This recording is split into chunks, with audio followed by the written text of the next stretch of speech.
Are you looking for the best savings on spectacles? At Specsavers, enjoy 1,500 Rand off when you get tested at South Africa's trusted and most established optical group. Get 1,500 Rand off all frames in store, or use your 1,500 Rand off on our leading lens enhancements, such as drive light lenses that reduce artificial glare whilst driving. Book online or call your nearest store today. Affordable eye care, Specsavers. T's and C's apply. At Henley Business School Africa, we know every MBA promises career growth, but we take you further. With the only international MBA qualification in South Africa, Henley opens doors across the globe. Join a network that The Economist ranked #1 in the world for alumni potential. 100,000 leaders in 155 countries ready to connect with you. The Henley MBA isn't just about building your career, it's about unlocking your confidence and capability on a global scale.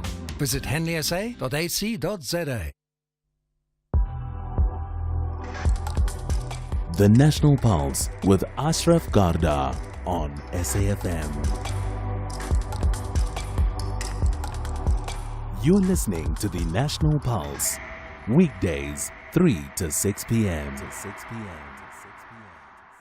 So I got to work today with an Uber, and this driver tells me, "Do you know a lawyer?" And I said, "Yeah, actually, my son's he's a candidate attorney. He's got like 3-4 months to go. What is your need?" And he said, "Actually, I need to do my articles. I need to serve articles as an attorney, and I can't get placed. So really what I want is, I don't need a lawyer. I need to get to a law office to get a job because I need to do the articles. And in the interim period, that's why I drive an Uber, because it's the best way to connect with people and meet people and see if they can connect with me to what I really need to be doing, which is to actually practice law." And in that moment of that conversation between myself and the Uber driver, therein lies the reality of what we face in South Africa. When a graduate like him is now a taxi driver because he can't get placed in the legal fraternity, which is where he's qualified for, then we have a problem. And we do know we have a huge, huge problem. Those numbers yesterday are damning. 32.9% unemployment rate, up by 1%, 43.1% on the expanded rate. So the question asked yesterday, and I'll do it again today, how do we seriously move from South Africa unemployed to South Africa employed? It's a big question here on the National Pulse. My name's Ashraf Garda. Welcome to the show. Lots to talk about. I want to reflect on that, but I think we must really look at solutions today, because we can reflect on the negativities, and there are plenty. But we must find practical ways of getting meaningful answers, of taking this position to another level where there will be some differences, so we don't have the same copy and paste conversation that we have over the last 5 years. It's something I told the representative from COSATU yesterday. So that's where we are. Now you can engage with us, you know that, anytime. And I'm looking at solutions. How do we move from South Africa unemployed to South Africa employed? But give me solutions practically. You can call in later on when we open the lines, but you can WhatsApp right away, text or voice note. And if you're a regular listener, you would know the numbers anyway. And you can also tweet, hashtag the National Pulse. Use that and then tag me, Ashraf Garda, and do tag SAFM Radio. Right, first things first, in terms of finding solutions and maybe rethinking where we are, let's get to Neil Coleman from the Institute for Economic Justice. Neil, appreciate your time as always on the National Pulse. Good afternoon to you and your listeners. Of course. Naturally, when I talk to you, it does mean we have an alert. And I take it that yesterday's numbers, once again, if we have 1 or 2 months of plateauing unemployment rates, then yesterday becomes an alert all over again that we do have a problem, right? No, it's a red alert, Ashraf. 12.7 million people in this country unemployed is a catastrophe. You know, and as you say, we sound like a broken record because every time these numbers come out, people lament and then, you know, perhaps forget about it until the next stats release. But that's people who are not living in those circumstances. Imagine people who are living in those circumstances every day, who are skilled, talented, frustrated, but have no opportunity to find work. And you know, this reflects the fact that it was said by Einstein, I think it was, that, you know, if you keep on doing the same thing and expect different results, that's a form of insanity. And I think that's the problem that has confronted us, that we've tried to do the same thing year after year, and we are getting the same results. So you have some thoughts about, yourself and through your organization, the IEJ, about rethinking unemployment. So how do we rethink it? If we're having the same conversation for the better part of 10 years, clearly there needs a radical rethink, radical strategy rethink and implementation, and we're not getting that right now. So what do we do? Absolutely. Ashraf, I mean, one of the encouraging things about the huge sort of fiasco around the budget crisis is that it's forced the political parties, including the former majority party, to start rethinking economic policies and to say that, the austerity policies, which is effectively to cut back state spending to the bone, had not helped. So what would an alternative be? And I think we've got examples in our own history not that long ago. If you look at, I was looking at the stats from 2003 to 2008, and what you can see there is that there was a decrease in unemployment in that period of between 6 and 10 percentage points. There was an actual drop in the absolute numbers of unemployed, and about 3 to 4 million new jobs were created. And it's not rocket science as to why that happened. There are certain big levers in the economy. There are sort of smaller, much more detailed things that need to be done, and we hear a lot about structural reform and making our ports and rail and et cetera work. That's all important. But the big levers in the economy are what the state does with investment and spending, and then what happens with monetary policy, the cost of investment. And what happened in that period, 2003 to 2008, you had a slightly expansionary fiscal policy. Government was investing more, spending more, and also at the same time, the Reserve Bank was not as hawkish in terms of raising interest rates as it has been in other periods.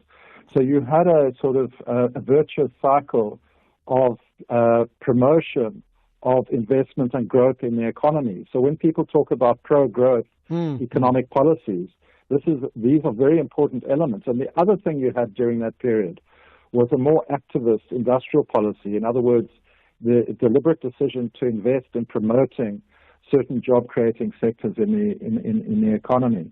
And this is not unique to South Africa. Many sort of successful countries, the most recent example being the USA investments post-COVID, have shown that using these levers is a very, very powerful tool. And unfortunately, our policymakers have got stuck in a cycle which basically completely limits them in terms of using these levers effectively. So, you talk about pro-growth and pro-poor, and perhaps, just explain very briefly, what does that really mean? Because I'm thinking as we speak to an audience today, nationwide and often globally as well, listening into the show, right? For many of them, they are confused by the jargon. They simply sure. We need a job, and why can't we get a job? And if we don't get a job, we have serious problems. And that is the sure. reality, as the Uber driver example I gave just now. So what do you mean by pro-growth, pro-poor in this case? Sure. Let's bring it down to the concrete level, Ashraf. If you just think, let's think about a very depressed rural urban community in South Africa, where there's very little employment, people have no spending power, and so on and so forth.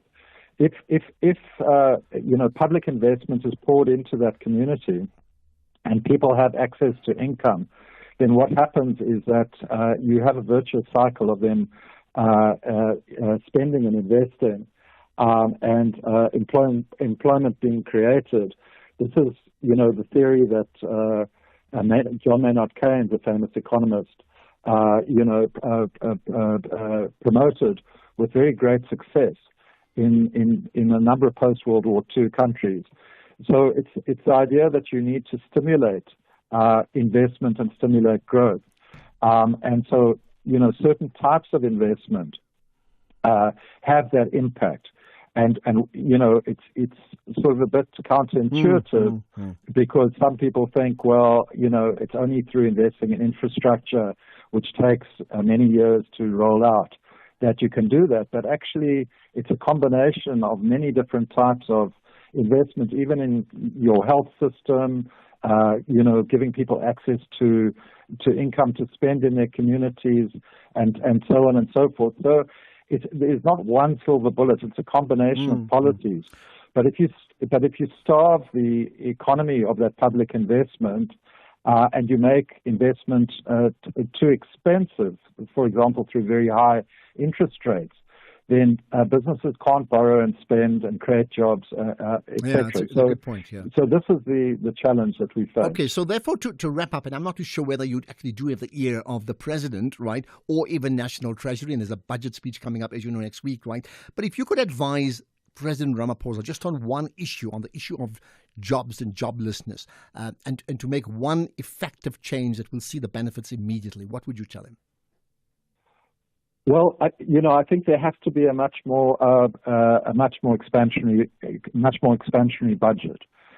In other words, target expanded spending into those areas which have the most, what economists call multiplier effects, which have the most impact.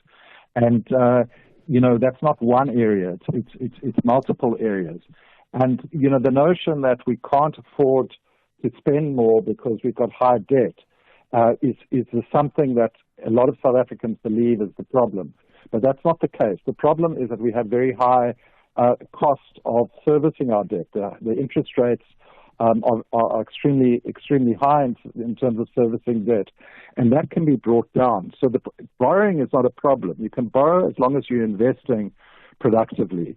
And that's the sort of magic key, I think, that many countries have used. All right, let's leave it at that. Let's put it on the agenda. We'll certainly get other responses. We'll chat to Kanti Pai, the economist, after 5 o'clock. I appreciate your time, Neil Coleman. And the broader conversation really is genuinely, let's look at solutions. How do we move from South Africa unemployed to South Africa employed? So I know you may call in and tell me about the issues you face, and of course you do that, we all do, but let's be practical about what we can do, because what we can't do at the moment is let this situation, status quo, remain. It is tragic. It's a huge problem. And this is the National Pulse. We all have dreams. Some people dream to be astronauts, while others want to yell, Vimba, as they chase that elusive shoplifter sprinting out and into Diamond Walk. Others might look at a broomstick and think to themselves that witchcraft might be the way to go. The possibilities are endless. But for Hollywood stars Ryan Reynolds and Rob McElhenney, their dreams is to make it big in the English football leagues. Tune into Welcome to Wrexham as the duo aim to turn Wrexham AFC into an underdog story that the world can root for, bringing hope and change to the community. Welcome to Wrexham, Saturdays at 3 p.m. only on S3. Open up. S3.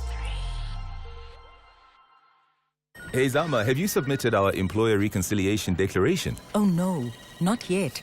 I thought I'd leave it for next week. If we comply, it makes it easier for our employees to get accurate tax assessments. It will be even faster now that SARS has the new EasyFile Employer version 8. Employers, make tax matters your priority number 1. Submit your annual employer reconciliation declaration by 31 May 2025. Your tax matters. So does your time. SARS, at your service.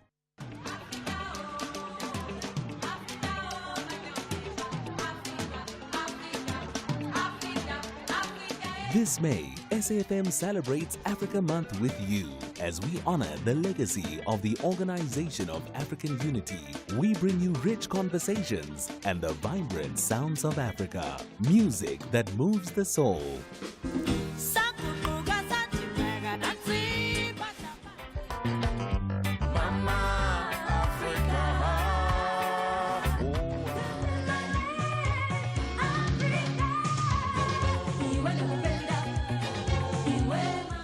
This is SAFM. The National Pulse with Ashraf Garda. Weekdays, 3 to 6 p.m. All right, we should be connecting to Thembisa Fakure in a moment because what we want to know is what's happening between Donald Trump of the USA and between MBS Mohammed bin Salman of Saudi Arabia and between Erdogan in Turkey and the leader of Syria. What's actually happening in that region? Dramatic things in the last day or two. We'll get to that just now, but let's stay with the issue of jobs and joblessness at this point in time. Rex in Leidenburg, you've got a view. Go for it. Hi. Yes, hi, Chef. My vision for the future is democracy, free market economy with sustainable socialist programs, the emphasis being on sustainable socialist programs. When you push democracy onto a third world country like South Africa, the majority of poor people are always going to vote in a socialist direction. But those socialist programs have to be sustainable. And they're never going to be sustainable as long as you've got a whole lot of career politicians and career academics who've never run a tuck shop at a profit, trying to sort out the economy. So we need to bring business people in who understand how to create wealth, who understand how to create product, who understand services and delivery, who understand an economy. You've got to bring them in, and you've got to get a balance between creating wealth, creating profit, making money, and doing socialist upliftment programs. And if you have to work out new ways of doing tax and new ways of doing public works, I mean, if the private sector had built Medupi Power Station, Medupi Power Station would have been up to date, on target, at half the price. Point made, but here's a quick one to you, Rex. I hear you. That could well be a case of bad appointments, right? But do you think that the problems overall in our country are because we're actually following a socialist system, or in fact we are largely a capitalist economy anyway? No, because too many people are balked into this Marxist smash and grab voodoo economics, this robbing Peter to pay Paul. It can never be sustainable. Okay, got that. Rex, you've made your point. Let's get others who'll make their points. What do you think? How do we move from a state of South Africa unemployed to South Africa employed? I really want to know what your thoughts may be on that issue. Let's get some further comments via WhatsApp. I'll just sort that out in a minute. Right, here we are. I mean, I've been watching graduation across the country on social media. All right. What I'll do is we'll just reconnect with that. Let me remind you as well, right, about some of the things we're going to talk about just now. We'll chat. We chatted to a young school learner called Tanya Jakeni a few months back, in fact, and she's been doing very well in terms of awards and things that she's done. We're going to just follow up in terms of her career. Then there's an issue regarding the National Lottery Operating License, which we will cover as well. And the EFF are not very happy in terms of where this license has been awarded to, so we're going to pick up on that story. Then there's also been protests in the community of Sasolburg around jobs and joblessness. There was a briefing from Eskom today. We'll pick up on that briefing as well later on today. All of that here coming up on the National Pulse. But I think a broader theme is seriously finding solutions. We'll chat to Thembisa Fakure right after this. You are listening to the National Pulse with Ashraf Garda. So I've been watching the last 24 hours in the Middle East with great interest. Donald Trump, USA, Mohammed bin Salman of Saudi Arabia. Then you get Erdogan getting drawn in from Turkey, and you get the newly appointed leader of Syria all in on the board, and lots of things being said and done. So let's try and understand what actually is going on from somebody who ought to know a lot more than I do. Thembisa Fakure, who's a senior research fellow and director of AFRIS, the Africa-Asia Dialogues. Thembisa, good to connect with you once again on the National Pulse. Thembisa, do I have you there? Maybe not. Let's see if we can reconnect with him as soon as we potentially can. I think sometimes these things happen with connectivity wherever you may be around the country. So let's just do that in a minute. Let me also tell you, did you see, yesterday we touched on the issue of the South African flag, right?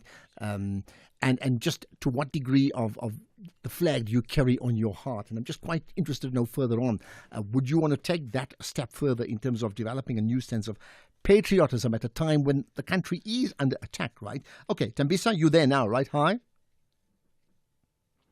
Thanks for having me, Ashraf. Yeah, pleasure, man. Okay, so help us understand, as I mentioned yesterday, USA, Saudi Arabia, then Turkey, Syria, lots of things happening in the last 24 hours. I mean, in one line as a starting point, how would you describe what actually is going on here? The business trip. Trump is there to garner support for his economic revival in the United States. including meeting some of his targets of increasing employment by 2 million people in the United States. So this is largely a business trip, and we saw yesterday the entire rhetoric, except of course for the announcement regarding the lifting of sanctions in Syria. The rest was all business. All right, so explain the difference between the rhetoric that you talk about Syria and the business. What was actually decided? What is put on the table? Well, Saudi Arabia has made certain undertakings in terms of investing something to the figure of $600 million into pumping that money into the United States economy, and United States has also come in to promised to make some investment in the United States, including the Starlink and other big tech investment in Saudi Arabia. Also, the United States will be selling a number of arms to the Kingdom of Saudi Arabia. So those are the big announcements that were made yesterday outside the Syria announcement. All right. So look, I mean, a normal business deal is a normal business deal in the same way that South Africa would hope to do more business with the USA, and we know that anyway, right? But very quickly, this moved from a business deal, a lot of praise for Saudi Arabia and its leader, and they're doing great things, as Trump often does say, and then roping in the other players in the region, namely, Turkey and Syria, and the issue of the Abrahamic Accords. Again, help us understand that. I mean, there's got to be a bottom line to this that we don't quite know. Well, yeah, he also mentioned Iran, because Iran has been isolated for a very long time. He said that he's willing to make a deal with Iran.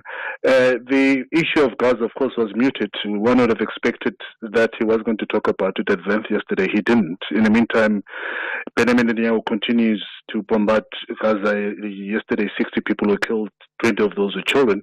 So Donald Trump, so far, what we know, the big news that has come out of this so far has been the lifting of sanctions in Syria and nothing else outside the business discussions.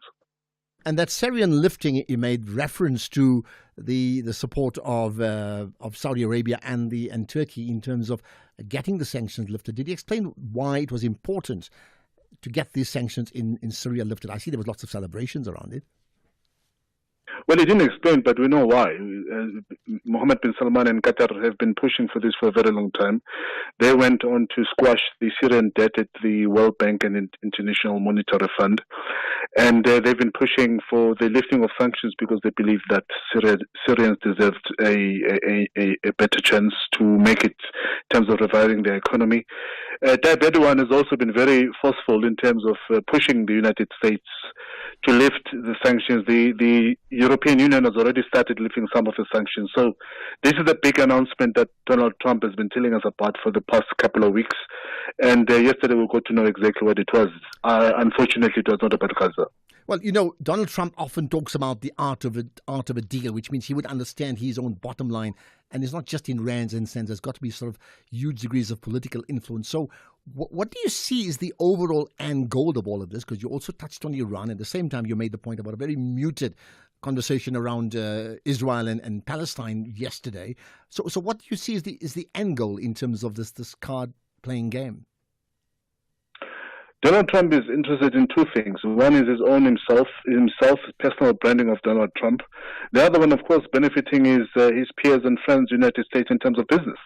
His entire presidency has gotten less to do with international relations and improving multilateralism in global politics. Is all about money. He came in so far in his 100 days, the only rhetoric that has been driving his political posture has been the tariffs. So it's economics all the way, and it's all about making sure that he gets as much as he can in terms of business. But unfortunately, his schizophrenic political dealing and foreign policy is bringing a lot of uncertainty in global economics, which means therefore that people are sitting on their money and they don't want to invest because they're not sure what Donald Trump will be doing tomorrow. But I mean, here's the final point, and we know that Trump in South Africa, we're having our own conversations about what he's done and what has not done, right? But whatever his schizophrenic motives are, do you think that that his end goals in justifying his own end goals will actually serve the world to be a better place, or in fact it could be a lot worse? I'm talking about, say, a year or two down the line from now. I think it's going to be worse than we found it, particularly when it comes to the global economy, because he's bringing a lot of uncertainty, and business and economics thrive in a stable, certain environment. And what it does is, this is a man who wakes up, decides on something. I mean, 2 weeks ago, he went on to declare 245% tariffs on China. We had yesterday, following this discussion in Zurich, that those tariffs are going to be slashed by another 145%. So you don't know what's going on. And I think this kind of uncertainty is certainly going to disturb the global economy. Okay, just the last thing as we get to news, the mutedness around Israel-Palestine, what do you make of that? It can't be coincidental. It could be very intentional that nothing was said. Well, the trip is not over yet. Today is in Qatar, and tomorrow likely to go to United Arab Emirates. And one hopes, of course, that something will be happening. But the fact that it didn't include Israel in this trip of the Middle East tells a lot in terms of his relationship with Benjamin Netanyahu, with many people saying there are problems between Benjamin Netanyahu and Donald Trump. That's one. Number two is the fact that you also have Benjamin Netanyahu digging in his heels and continuing to bombard Gaza, notwithstanding that Trump is in the region. That also shows some sort of disrespect, and it's telling that there's something not correct in their relationship at the moment. Well, there's maybe changing of cards and changing of guards, and we don't quite understand it. But that's why we talk to you, and do it again sometime soon, I'm sure. Tembisa Fakure, appreciate your time, Senior Research Fellow and Director at AfroCid. You can get the podcast of that conversation and the one with Neil Coleman, by the way, and it's up all, Vusani says, hey, in a matter of minutes. So check it out on safm.coza as well as on our Twitter timeline and Facebook, and share that amongst your friends ASAP. Let's get the news headlines. Here's Ondela. Thank you, Ashraf. And the news headlines. The National Prosecuting Authority's Asset Forfeiture Unit has been granted a preservation order for 6 immovable properties of an accused in the asbestos roof removal case. The properties are valued at 32 million rand.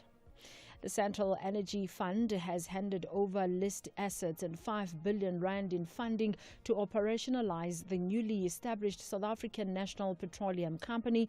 And health officials in Gaza say intense Israeli airstrikes have killed at least 70 people.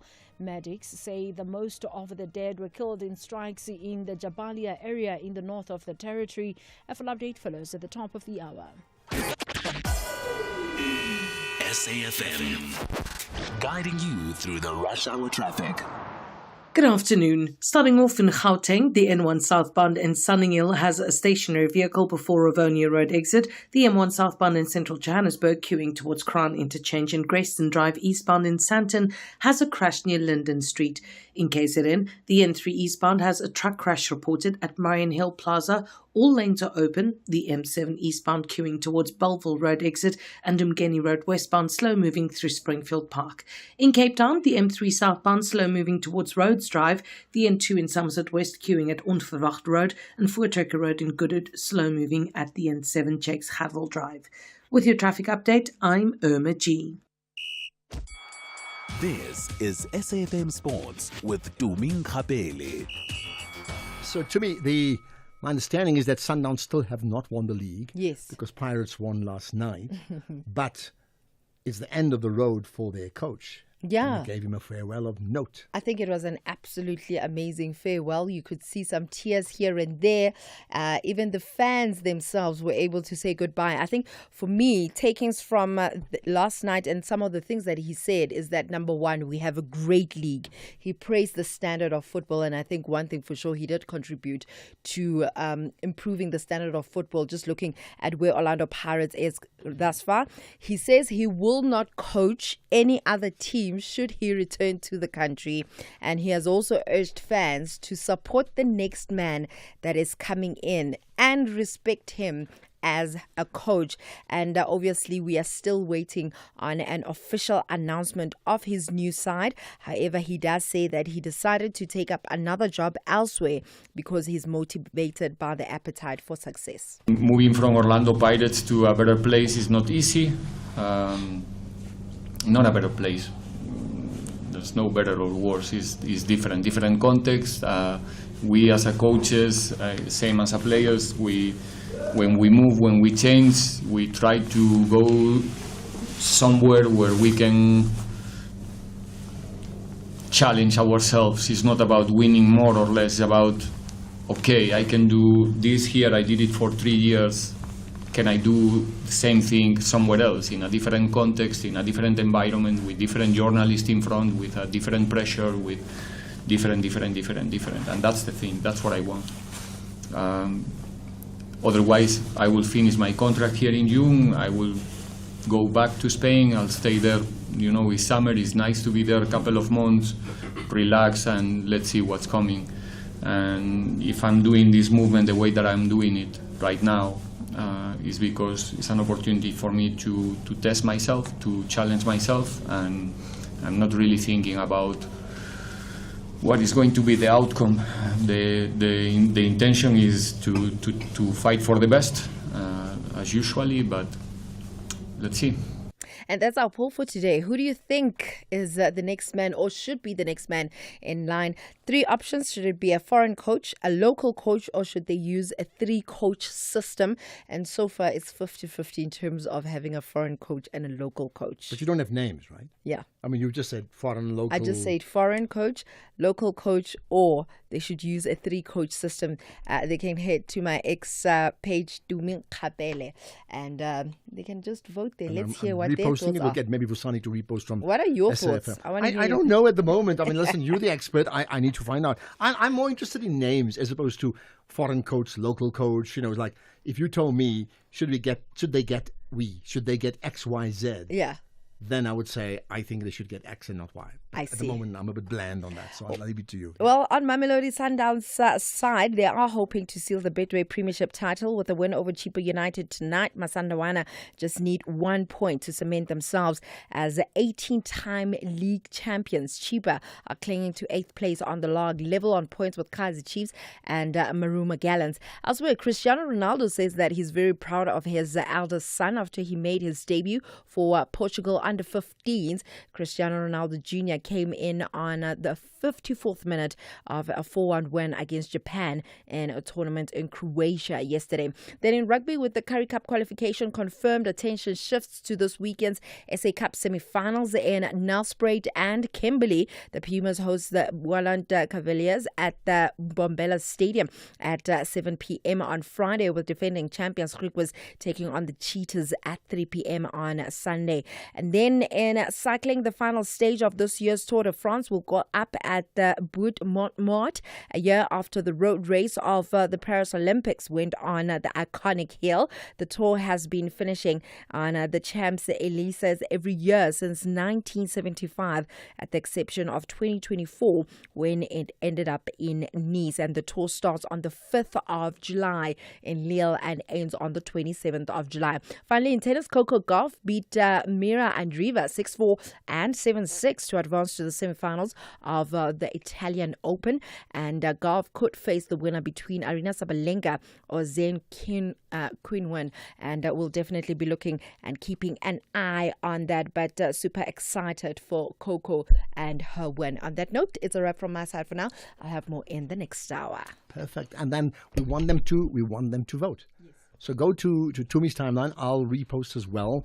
And then we'll get Vusani to repost from SAFM. But they can WhatsApp as well, by the way. Just, what about a WhatsApp? What's our WhatsApp number? Need to get it. You guys are regular listeners. You know the WhatsApp number. WhatsApp as well. Just a quick text message would be great. Or if you want to send a note as well, do that as well in terms of who would you choose as the Pirates replacement coach, amongst other important issues in the world.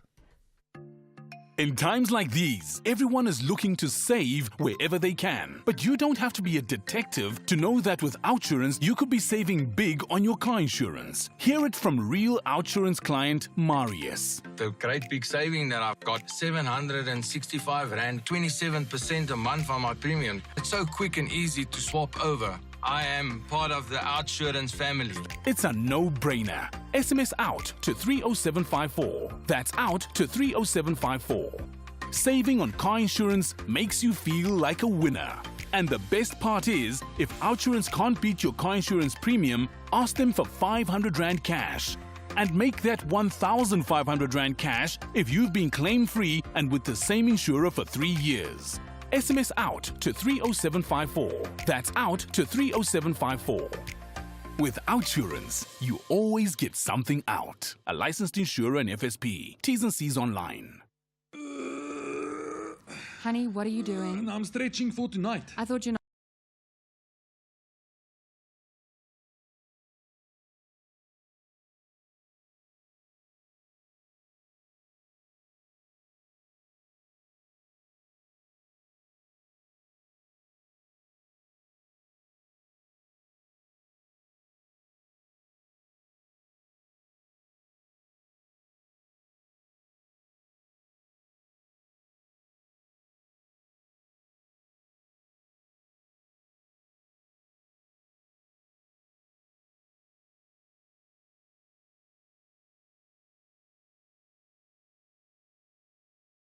Lots of people have commented on some of the issues we've talked about, so let's get some voice notes, including the issues of moving South Africa from South Africa unemployed to South Africa employed. It's the big challenge we face. Good afternoon, Ashraf. As regards unemployment, yeah, the increases, it's sad. But this morning, Tulisizwe spoke to one of the directors or whatever it was from the Youth Development Council or some organization, and he said the fact of the matter is we just have too many people for the number of jobs that are in the country. So essentially we need to go to Cyril and ask him all the billions of rands that are pledged, where is that money? Where has it gone to, if it has come into the country? And how many jobs has it physically created for the people? Because we have 200,000 graduates every year. But in the first quarter, we lost 300,000 jobs. So our population is way too big for our economy. There just aren't jobs. So transferring them from white to black is not going to work. Mark from Cape Town. Well, you make the point. White to black's not going to work. We need the slice or the cake much bigger, and I think that we all concur on anyway, right? Okay, that's one point. Let's talk about, Trump and the refugees doesn't go away, does it? Ashraf Gara and your hard-working team of producers behind you. My name is Mpepho Mpireni from Limpopo, Mukumbani village. Ashraf, those who are lying about our country, who are given asylum by Trump, we need not to worry about them. It is their choice. They owe us nothing. You know what will happen after 4 years? Democrats will come to power after Trump. They will review this asylum. If they view it as untruth asylum, they will cancel it. At that time, these people will no longer have money they have now. Remember, they are still going to buy houses. They are not granted jobs and land to do farming. Let us leave them as they are. One man's mistake is a lesson to someone behind.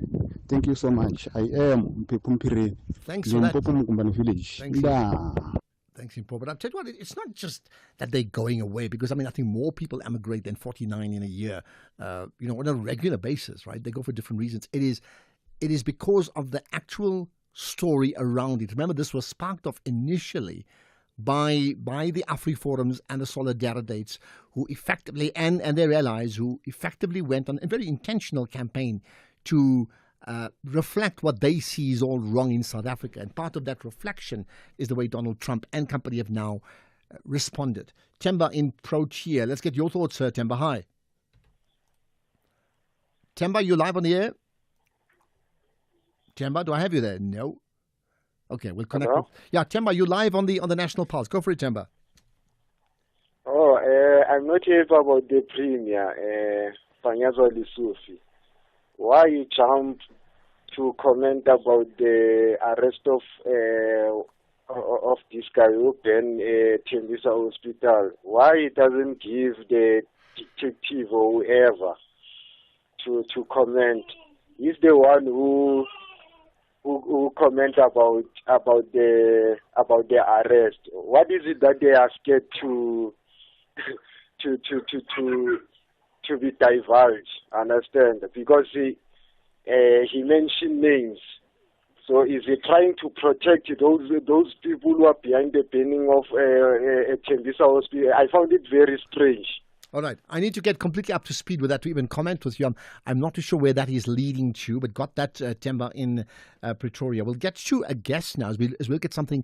And we must do this not once in a while, whenever we get the opportunity, find a really aspirational human story about people winning at what they do, because it's that important.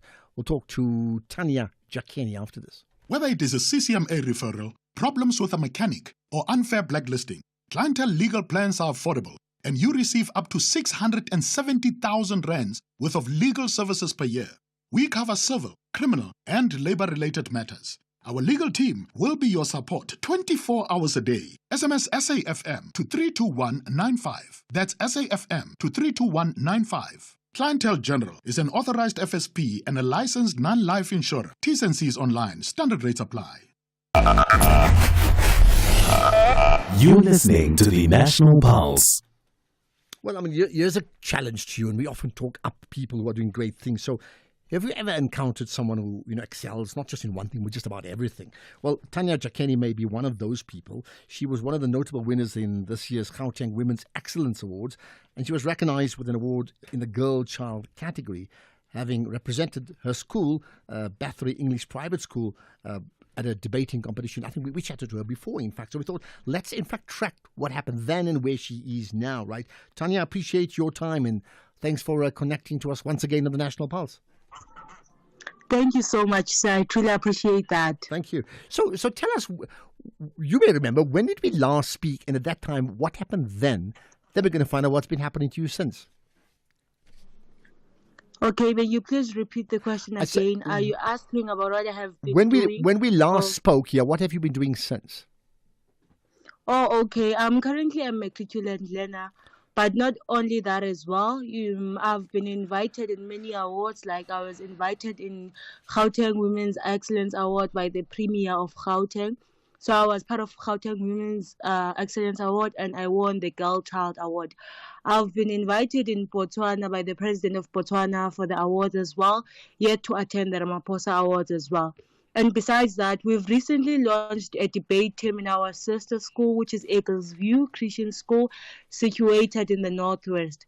So I've been having Eagles advocates under me, mentoring them, exposing them to the debating industry, and that days back we had a competition that I organized between them and the Sierra Leone team. So that's what I've been up to as well, and my studies as well so far, if I can put it in that manner. Can you managing all of that with your studies? How do you get that right? There must be a vehicle or a tool that you use to be able to manage yourself effectively, because many people simply say they can't focus on more than one thing at a time.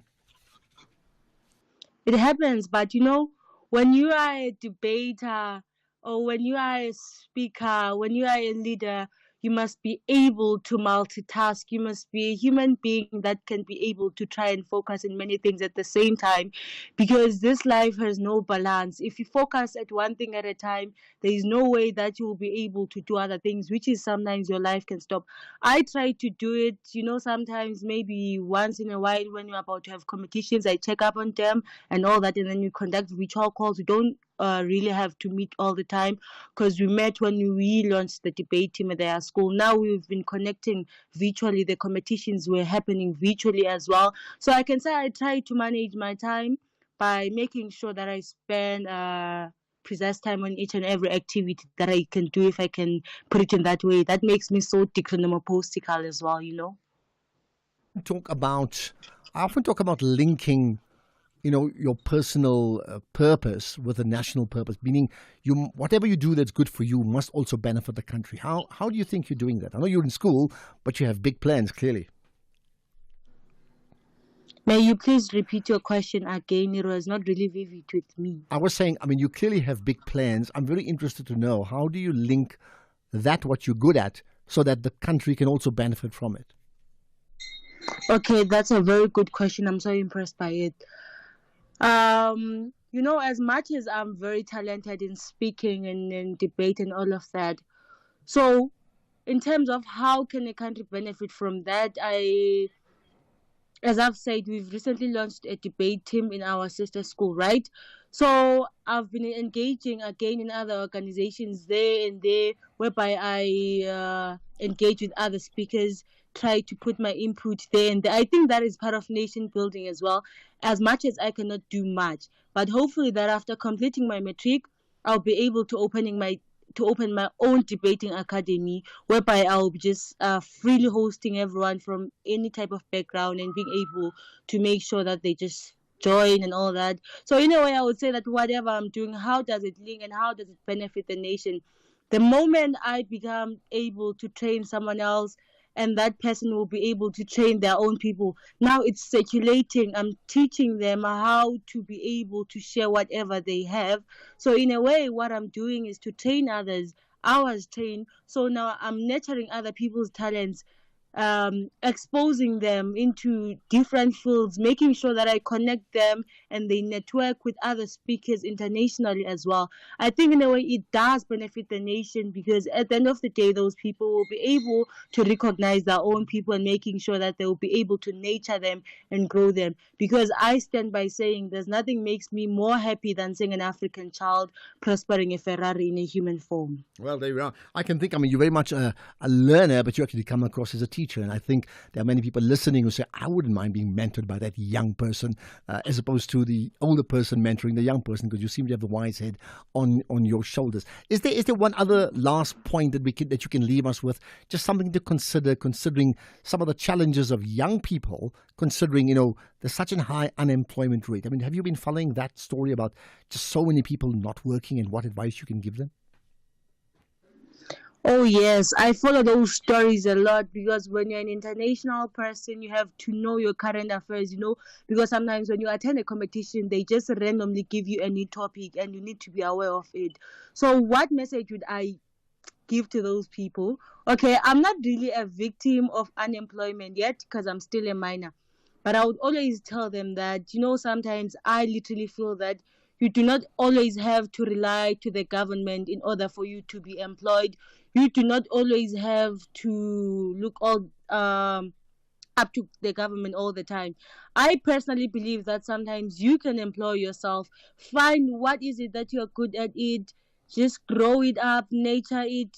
That's why I always say it is very important for people to always discover their talents, their capabilities, because some people you find out that they make a living by being able to use whatever that they are talented in. How many people that are not qualified teachers, but just because they were good in particular subjects when they were in high school, they just grasp the serendipity to tutor children and they make money by that. So my advice to unemployed people of the Republic of South Africa is that whatever that you may go through, but try to make means, even if it's a small informal business. Don't fully rely on the government, because South Africa's economy is collapsing and we cannot all rely on it, because already South Africa is densely populated.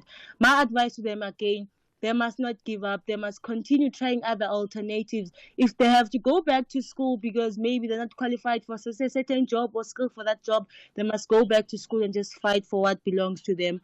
But what I know is eventually everyone will be employed if they want. You don't have to work for a certain institution. You can work for yourself as well. Well, the question is how to make that first start. Tanya Jakeni, appreciate your time. Well done, firstly, on that recognition for the girl-child category at the Gauteng Women's Excellence Awards. Fantastic. When you win, South Africa wins. That really is the key of our conversation. So appreciate your time, and we'll certainly keep an eye on where you're going next on your journey to doing what's good for yourself and for our country. Bathari English Private School is where Tanya Jakeni is a learner in matric. This is the National Pulse. The National Pulse with Ashraf Garda. Okay, I'm going to check if we can get some of the callers now. We'll get to. No, in fact, let's get to the WhatsApp messages firstly before I get to some of the callers too. So, here's one. I mean, on the issue of unemployment, a lot of conversation has been made that the biggest problem has been foreigners, and the numbers suggest there can't be more than 5% of foreigners employed in the country anyway. So, where do you get that? But here's a comment on that too. Good afternoon, Ashraf, and this FM listeners. Ashraf, this thing of unemployment, Ashraf, people must stop saying foreign nationals are taking jobs, blah, blah, blah, blah. Ashraf, if Mercedes-Benz threatened to close its shop, that's another big thing. And let's say a good example, when Clover closed its shop, there are also intertwined companies that were providing service to Clover. It means all those companies, they are also going to close. That is the thing which is killing unemployment. This thing of saying foreign nationals are taking jobs must stop, man, Ashraf. People must be educated enough to understand the dynamics of these things. Thanks. I think you're right. You know, you can look at one or two small examples, but as a general consensus to suggest that the only reason so many people are unemployed is because so many others are employed are foreigners or foreign nationals, that's a no-no, right? Isn't it? Comment on the Trump conversations and where he's headed, years one. Ashraf, good afternoon. I think Trump is playing politics. The reason why he allowed those guys, Afrikaners, to go to America, it's because of South Africa is in BRICS. I think that's a main reason. Thanks a lot, Ashraf. This is concrete episode. I'm doubt. Okay, South Africa's in BRICS, so what does it mean? Like punishing them for being part of BRICS? And then he talks to Saudi Arabia, which is a new entry into BRICS, and he's talking to them. And he's not talking to Iran, who's also part of the BRICS, and you can see where all that goes, and Russia's a major player there. It's all very, very confusing. And if you're confused, like, why can't I be confused, isn't it? There is a question. I did ask the general question about how do you move from South Africa unemployed to employed. It is the big challenge, and I think if you genuinely have solutions, we want to hear about it. Good afternoon, Ashraf. The South African government must empower the youth with skills relevant to the construction industry, agriculture, and textile industry, including tourism. It must also stop the import of cheap Chinese clothes to South Africa. The textile industry in South Africa is suffering because of the cheap products coming from China. It's a disgrace that we're even importing underwears and socks. Let our people be put to jobs in the textile industry, and they must be given relevant training. I'm Bafana Kumalo in Memel. Thanks for that, Bafana. I remember at the time, Toko Sekhwali he probably was the premier of Gauteng at the time, and he spoke about the Asian tigers coming here when the country was going to open up, and he said something like, beware the Asian tigers. And maybe we didn't quite get it then, but you may well ask yourself a question where if you have a completely unprotected economy with no tariffs or low tariffs and the allowance for dumping from other parts of the world, certainly the textile industry in this country and manufacturing has been destroyed, right? So lots of important, I think if we probably need to get someone to talk about what's happened in the last 20, 30 years of South Africa in terms of key economic decisions we've made and what have we done around that. Here's another one on jobs. Afternoon, Ashraf. It's Yandisa Pongo in Klein William. During the election campaigns, all the political parties were promising jobs. Now they are all in government of national unity. They can create jobs. That means our politicians are lying. All our politicians are the liars. We must not trust these politicians. If we will put our trust on this politician, the things will not change, will never change in this country when it comes to an unemployment rate. Okay, there, ominously, things will never change, and many may feel the same way. I tell you what, let me go back to the Uber driver example I gave early on. So this person said that he's this Uber driver who is driving an Uber because he wants to be, he's an attorney. He needs to become he's a candidate attorney. He needs to do articles and he needs to get away. And how does he get into places? He meets people while he's driving. Otherwise he's going to sit and just email people. And I'm wondering whether you can give an example like that of someone being innovative to try and effectively break doors down instead of just waiting for someone to try and get ahead in life. I'm saying that because it's the human story outside the numbers to say, what advice can you give someone else listening right now who has got no job, who's jobless, who's almost feeling a sense of hopelessness, what can you tell them in terms of some of the practical steps that they can take to get ahead in life and get some type of a job? Because government's not giving it to them. They're going to have to do something, but I want you to give them advice. Let's give them advice here on the National Pulse. It's 4 o'clock. Here's Ondela.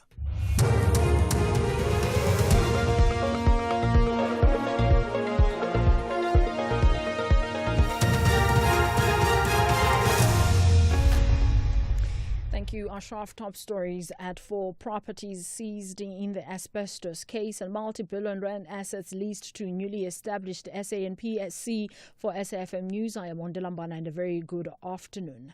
The National Prosecuting Authority's Asset Forfeiture Unit has been granted a preservation order to seize properties of the accused linked to the Free State asbestos roof removal case. The properties are valued at 32 million rand. NPA spokesperson Mthunzi Maga says the order includes a luxury car purchased in cash for 2 million rand, allegedly with proceeds of crime linked to the case. Maga explains.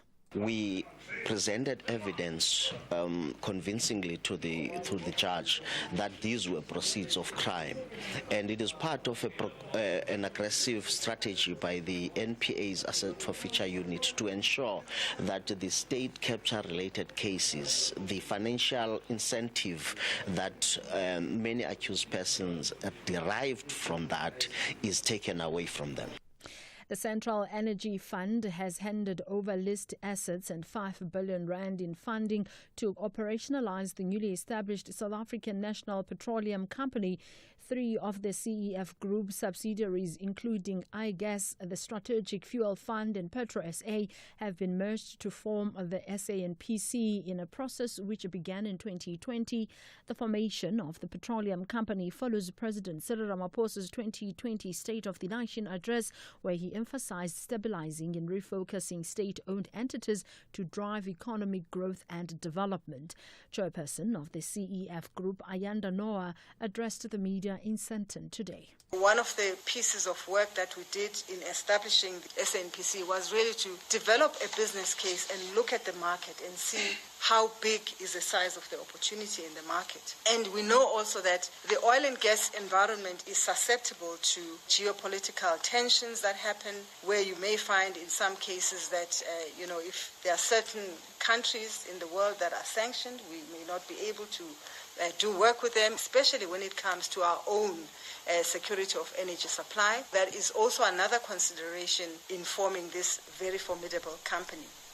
The SABC has reiterated that a viable funding model is needed for the public broadcaster to generate its own revenue. The SABC was updating the Standing Committee on Public Accounts on its audited outcomes and financial performance. CEO Nomsa Chabedi says the organization has not asked for another bailout to improve its financial sustainability. It made a loss of about 700 million rand for the 2023-24 financial year. Chabedi explains. And currently, as I spoke earlier, is that our funding model is such that we have to be commercially competitive. So we currently are getting 4% in the form of a grant via the DCDT. What the SABC is asking for and really are rallying call is not a grant, is not a bailout. We genuinely are not in the market for a bailout. But what we are asking is that the SABC must be funded in order to deliver the public mandate. This is not unique to the SABC. Globally, public broadcasters around the world are funded. It's not unique to us.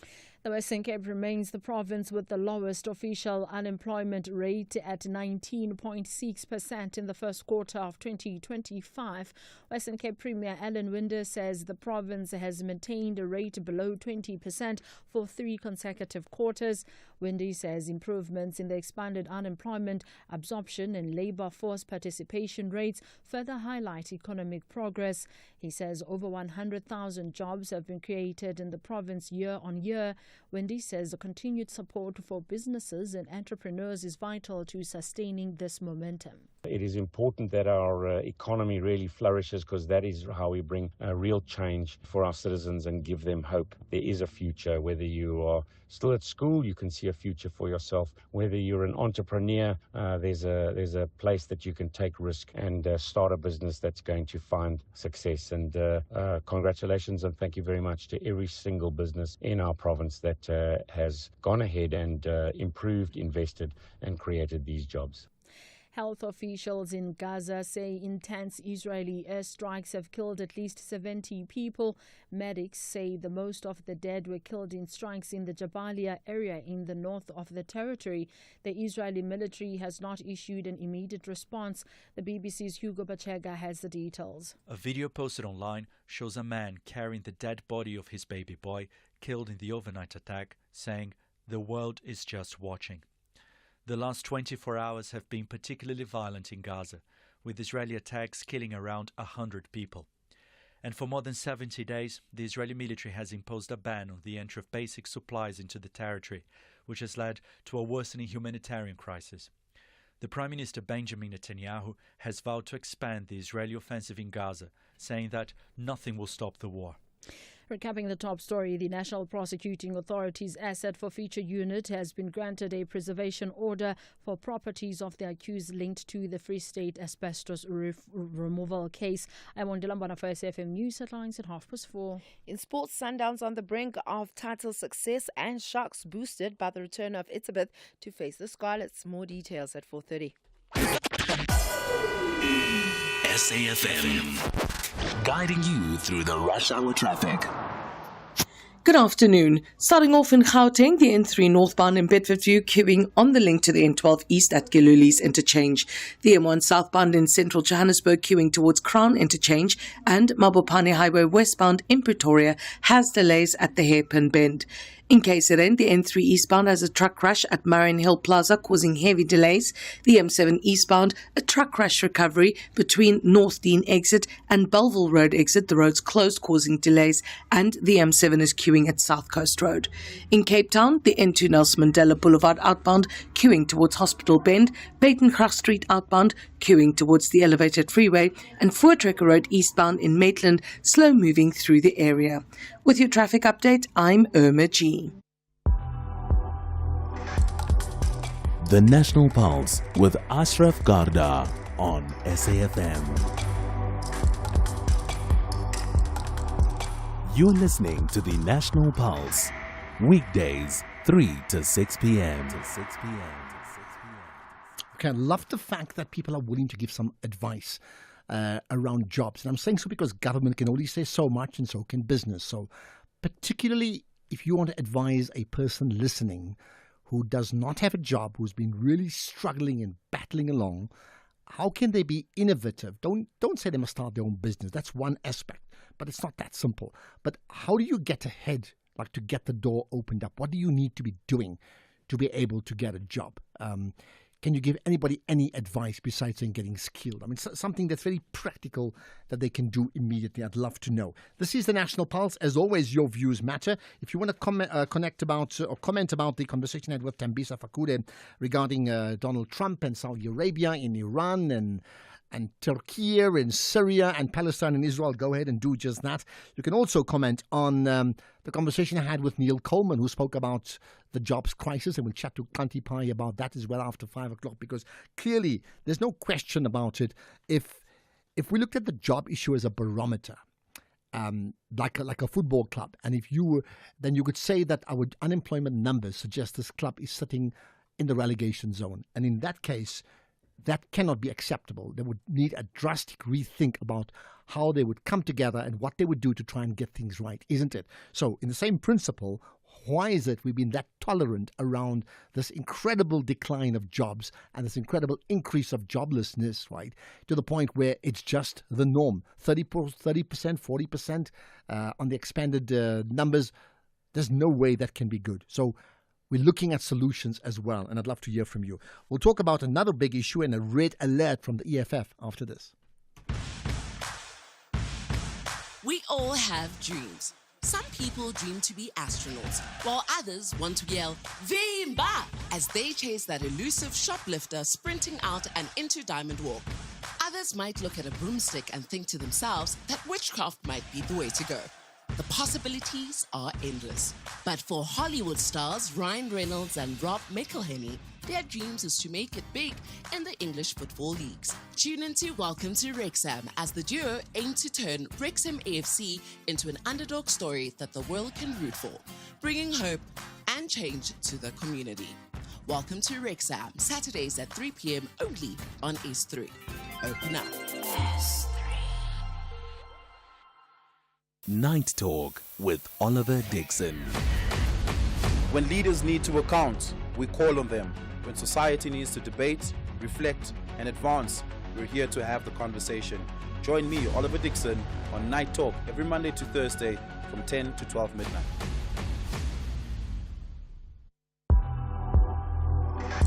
You are listening to the National Pulse with Ashraf Garda. And Oliver's been busy. He's been in Durban, I know, but you can certainly catch him every night as well, as he mentioned, from 10 to midnight. Right, let's talk about an issue that should concern you, right?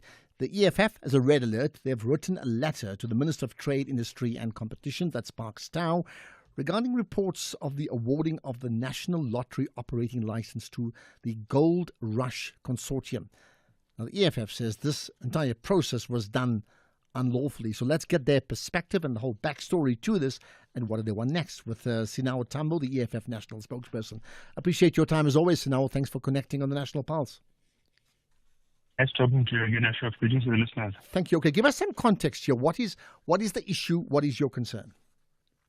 Look, so our concern, which we have raised as early as the 5th of March, is that the shortlisting process for the awarding of the operating license of the National Lottery, which is worth 180 billion, and that for some context as to why South Africans should care about the National Lottery, is that it generates a lot of revenue through people who play, of course, the lotto, but also has some core social functions which relate to social outreach, which is funding of healthcare initiatives, funding of sporting initiatives, and funding of small businesses and entrepreneurs. So that is the crucial role that it plays in South African society. Now, the operating license for the National Lottery, which has this function, the shortlisting for it, in our view, had for a long time a dominance of ANC-aligned companies. And this is a concern that we raised in the Portfolio Committee of Trade, Industry and Competition.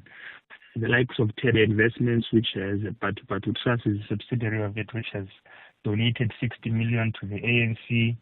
In 2021, the likes of Hoskin Investments, which is aligned to SAP2, and which is a union aligned to COSATU, and is also has a CEO in the form of Johnny Copeland, who's donated to the CR17 campaign. And now this company, Gold Rush Consortium, which is owned and led by one Sandile Zungu, who was formerly an ANC KwaZulu-Natal provincial hopeful in 2022, and is a known associate and funder of the African National Congress, not only in KwaZulu-Natal, but nationally. So our concern, which we've raised with not only the Portfolio Committee preceding the letters that we wrote to the Minister of Trade, but also the Minister of, not the Minister, the Chairperson of the Portfolio Committee on Trade as well, is that the irregularity is patently unlawful, because now we are being told that there are ongoing negotiations which are in advanced stages with Gold Rush Consortium. And if that is the case, that means that the appointment and awarding of the license to Gold Rush Consortium will be in violation of the National Lotteries Act, which states that there must be no shareholding or awarding of a license to a company that is politically aligned, is politically influenced, or has any financial interest in the lottery for political purposes. And Sandile Zungu presents a contradiction and a violation to this provision of the Act. I think the second thing I must mention, Ashraf, as well, is that there are concerns around members of the Bid Evaluation Committee.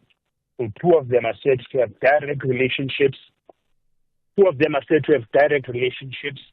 With Gold Rush Consortium. First one is said to own a gaming company, a restaurant rather, in Tshwane, which owns gaming slots which belong to Gold Rush Consortium. This means that there are business relationships between a person who was evaluating all of the bidders and Gold Rush Consortium. And the second one is someone who was said to have attended Gold Rush Consortium's 25th Gala anniversary dinner and ostensibly made donations to them. So those are the conflicts of interest that we're raising, and we've given the Minister 24 hours to refrain first to make a declaration that will refrain from announcing a winner of the bid, but also to come and account before the portfolio committee within the next 24 hours, or we will be taking the legal action. All right, you're saying 24 hours to refrain from announcing it, but I mean, you already know the winning bid too, in terms of this closed bid. So the announcement, the minister had said in March that he'll be making the announcement on the 28th of May. So we've given him 24 hours to respond to our letter, committing not to make that announcement until he appears before the portfolio committee to account and provide transparency on the bidding process, whether he's done the necessary screening and whether he's followed the National Lotteries Act as it relates to awarding this tender, and to clarify to us as to whether he's followed the necessary legislation that guides this process as well. Help us understand this in terms of the legality. I mean, in terms of putting things out to tender from government level, I mean, what can and can't be done? Look, so the tender is public, and one of the provisions that are made in the National Lotteries Act is that it must be advertised in national newspapers and provincial newspapers so that it's open and available to anyone who may want to bid. But the legislative framework in terms of licensing is very specific, that there must be no political influence or political interest in the financial transaction of the National Lottery. And that is what Sandile Zungu and Moses Tembe present a contradiction to. So that is the first violation that we're speaking to. But another violation that I think is important for us to mention relates to capacity. So the National Lotteries Act speaks to the fact that any company that is awarded the license, the minister must consider whether they have a continuous and unconstrained ability to effect the duties that are required of someone who's awarded the national license, a national operating license for the National Lottery. Now, this speaks to infrastructure.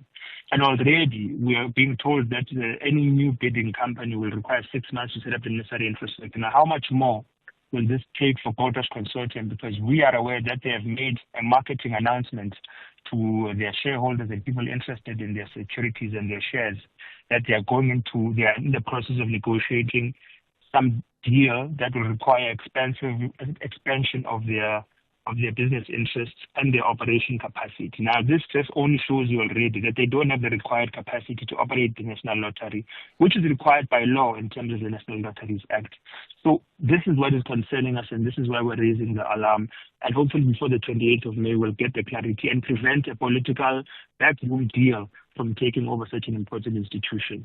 Okay, 28th of May. We've all made a note of it. Let's see what happens and whether, in fact, the Minister of Trade does respond. Sinawa Tambo, thank you for your time, EFF's national spokesperson. So what do you make of that conversation in terms of what they see as, someone too close to the political elite in terms of business, winning an award for the national lotteries by given to Gold Rush Consortium, and they certainly want to have them effectively removed from that announcement that could be made on the 28th of May if they stick to that date. Any thoughts on that?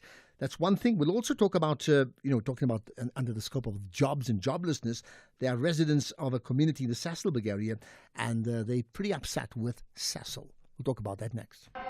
Dango, for the love of the game and Mzansi for sure. Soccer Zone has relocated to a new slot, 9 p.m. live every Monday on SABC 1. Mzansi Africa. Fascinating goals. The unbelievable saves. From Africa Borwa to the entire African continent to the Bundesliga and the Premier League. High-level reviews of crucial match scenarios by the legendary Mr. F. Top-class analysis, latest news about the beautiful game. And Momish of the Week. SABC Sport Football Weekend ends on Mondays at 9 p.m. on Soccer Zone.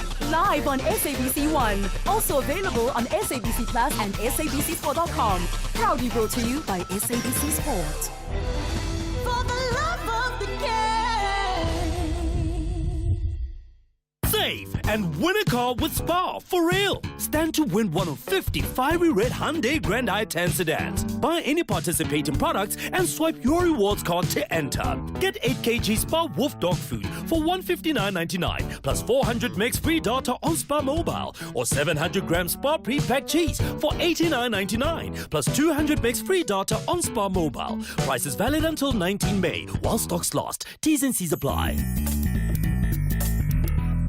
This year, our entire continent will gather. People from different places united by a common goal to discover, to connect, and to grow. The world will get to see our vision, the vast potential that lies within an unlimited Africa, with the objective of creating market access to our vast array of leisure tourism products.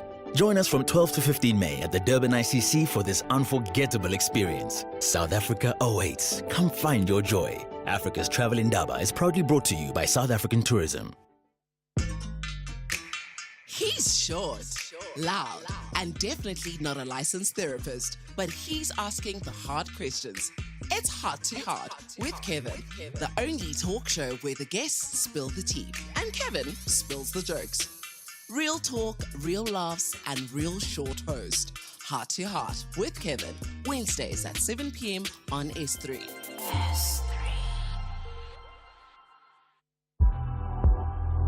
X at SAFM Radio and at Ashraf Garda.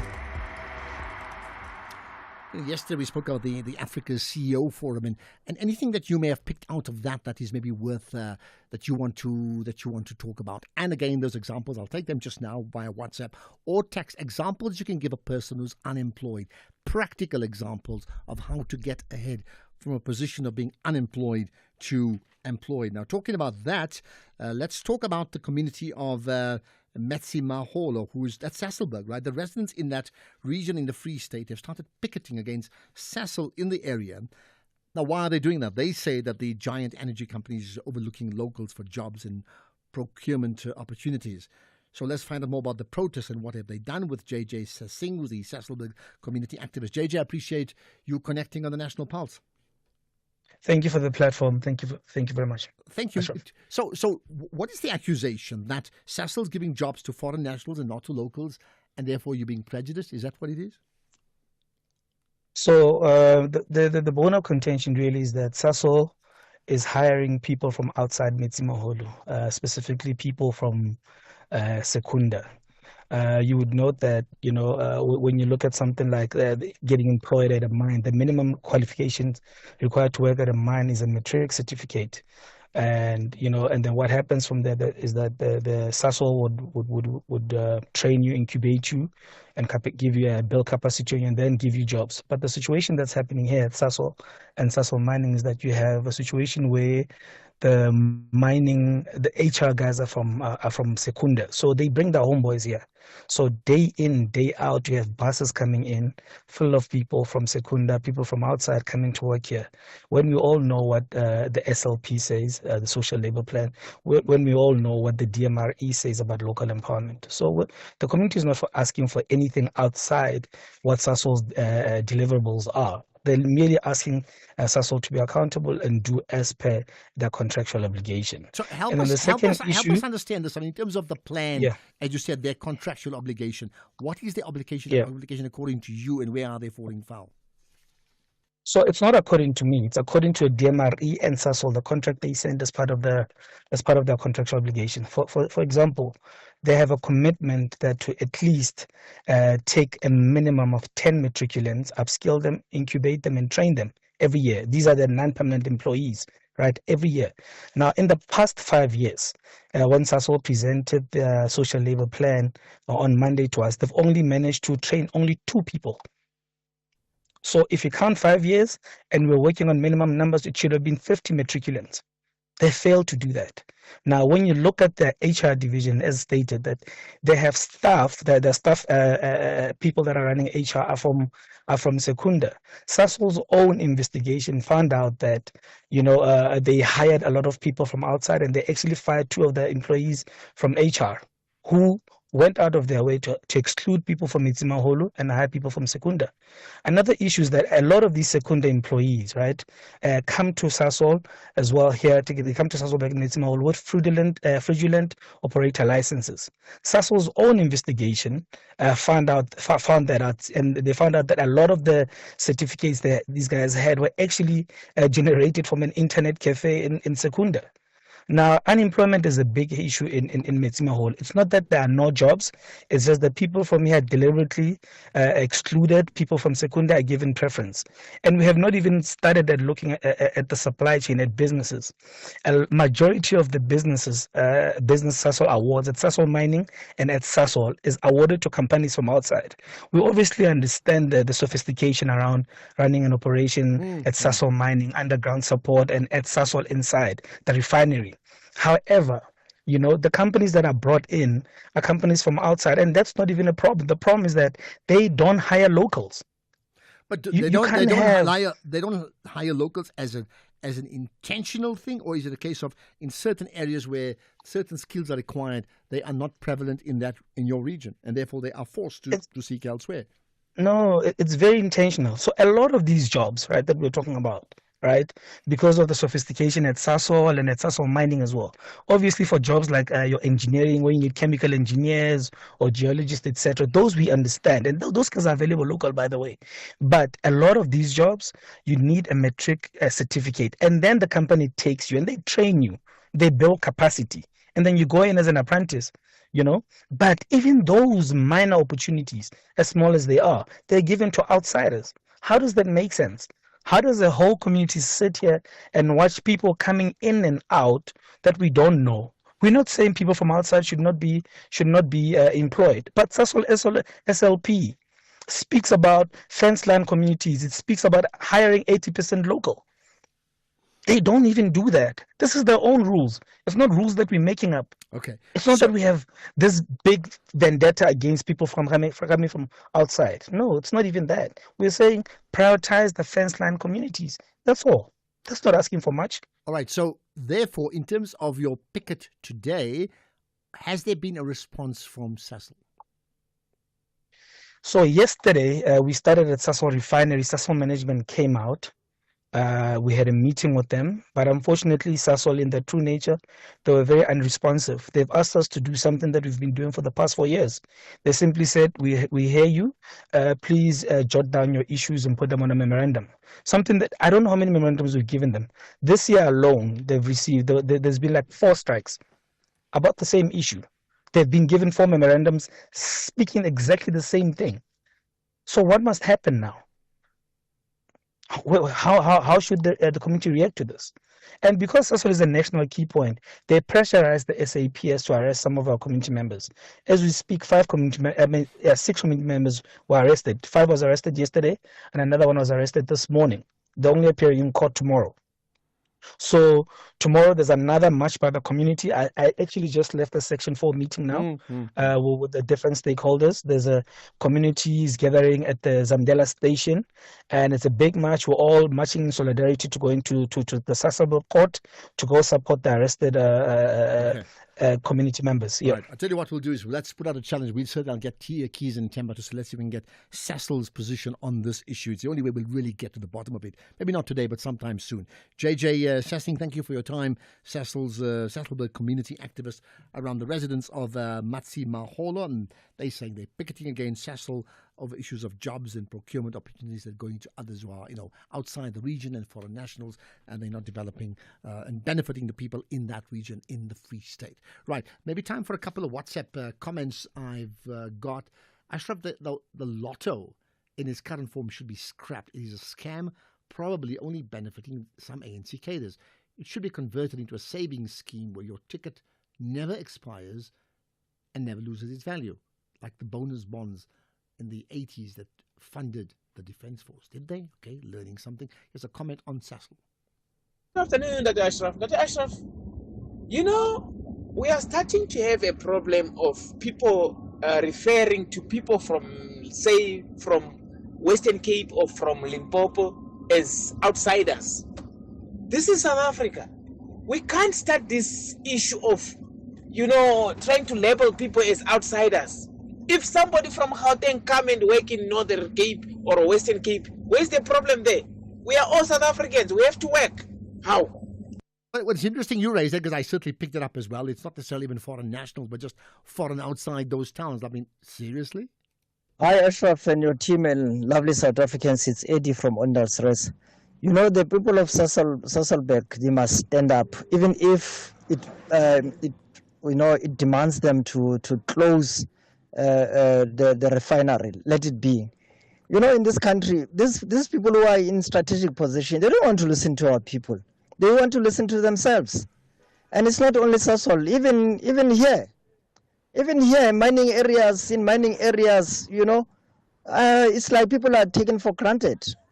People who are hired are people mostly who are not from here. whereas the people who are supposed to benefit are local people. But why are we allowing this nonsense to carry on? Thank you very much.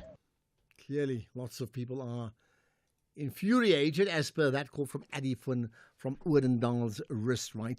More to come, and I just want to remind you, we'll chat to Kanti Pai as well after the news. But just one quick comment based upon the conversations we've had earlier on as well, from Ste from KZN saying, Ashraf, great show as always, guys. I was moved by the learner, Tanya. She really does know how to speak on the fly. Very bright young woman. I must agree with you, Ste. Let's get the news headlines. It's 4:30. Thank you, Ashraf. On the news headlines, an 11-year-old boy has been found dead in Vleuhof, Roodepoort. Police say the child went missing yesterday after being dropped off by his scholar transport after school. The National Prosecuting Authority's Asset Forfeiture Unit has been granted a preservation order to seize properties of the accused linked to the Free State asbestos roof removal case and an ongoing diplomatic row between Algeria and its former colonial power France has escalated after both countries announced further tit-for-tat expulsions of diplomats. A full update follows at the top of the hour with Greg Hoos. SAFM, guiding you through the rush hour traffic.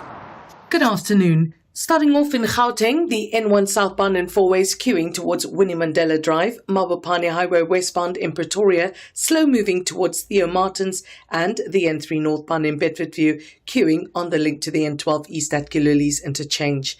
In KZN, the M7 is queuing at South Coast Road. The M7 eastbound is closed between North Dean exit and Belleville Road exit due to a truck crash recovery causing heavy delays. In Cape Town, the M5 southbound slow moving towards Racecourse Road exit, the M3 southbound queuing towards Rhodes Drive, and Albert Road outbound in Woodstock slow moving towards Salt River Circle.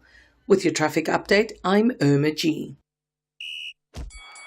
This is SAFM Sports with Tuming Khapele. So I did say earlier on that Sundowns did not win the league last night. When will they? Well, there's a chance for them to win today. They are within touching distance of claiming their 8th consecutive Betway Premiership title and league debut title for coach Miguel Cardoso. And Cardoso believes that wrapping the title tonight against Chippa United in East London will vindicate the staff. Regarding more than that, I would like to leave it for the moment that we really become champions, because in the moment is not time for that. We need to really focus ourselves in what we have to do, because no one wants to, now that we are 2 matches from the end, and make a different image. And the last image is the image that you also people take. And my focus will be exactly in preparing, obviously, the team in the best way to play these 2 last matches. And then we make the balance in the end. But anyway, let's give credit to who deserves it. Because suspicious was when I arrived, and now please just respect the work it has been doing. We've been doing, respect of the work of my players, of the management, of the team that is all around me, not only coaches, but the medical staff, the kitmans, the people from marketing, the people from press department, the people. So there's a big team around the sports direction. And but let's wait for the end so that we can make the balance properly. But I think that it's clear that the way we've been doing until the moment is already, it's already clear that we are in a very, very high position, let's say, in terms of quality of game played and stats that we have. Well, being in a high position, Sundowns just need 7 more points to reach an unassailable lead at the top of the table, irrespective of what happens elsewhere. And I feel not much noise is made around the fact that Sundowns might just win Ashraf today for an 8th consecutive title. I think it's not an easy feat to achieve. I know that Bayern Munich have been able to do it, even though they have 11 consecutive titles. And also Juventus has also been able to achieve 8 consecutive titles. It's not easy, guys. It's not easy, and it's a big thing. And I feel like a lot of noise needs to be made around this, or perhaps people are waiting for them to win the title first. There was a period, and I stand to be corrected, I think when Ted Dumitru was the coach of Sundowns, they won it like 3 times in a row. And that time I sort of admired a lot of what Sundowns did, right? And you think that was great. But like this year, and it's not, and interestingly, it's not one coach. It's not one coach, it's different coaches. So they've built new teams, and they've sustained it.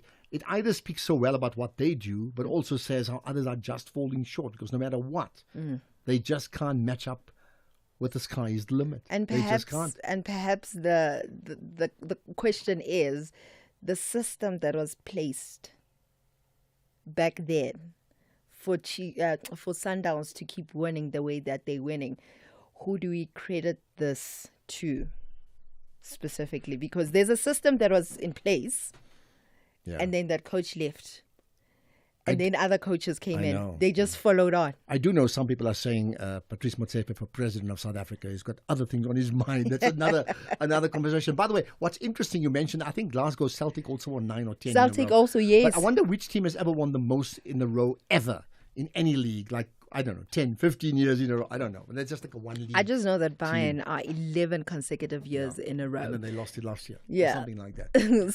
Still staying with football, Stellenbosch FC coach Steve Barker says that they must do everything they can to qualify for the CAF Confederation Cup, having had a taste of continental football for the first time this season.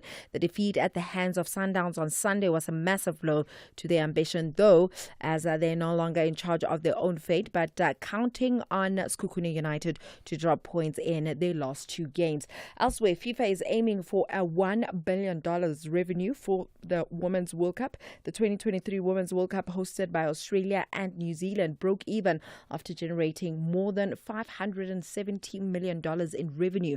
The next Women's World Cup is in 2027 and will be hosted by Brazil, making it the first edition to be held in South America. The United States is poised to be named the host for the 2031 edition, which will be expanded to 48 teams from 32. And FIFA President Gianni Infantino says that there was massive potential for football to generate more revenue outside of Europe. In rugby, Sharks have been boosted by the availability of captain Eben Itzebeth for the quarterfinals of the Vodacom United Rugby Championship against the Scarlets. Itzebeth was a huge doubt after suffering a thigh injury against the Ospreys last week. And in tennis, Coco Gauff says that winning Grand Slams is her main focus rather than world rankings.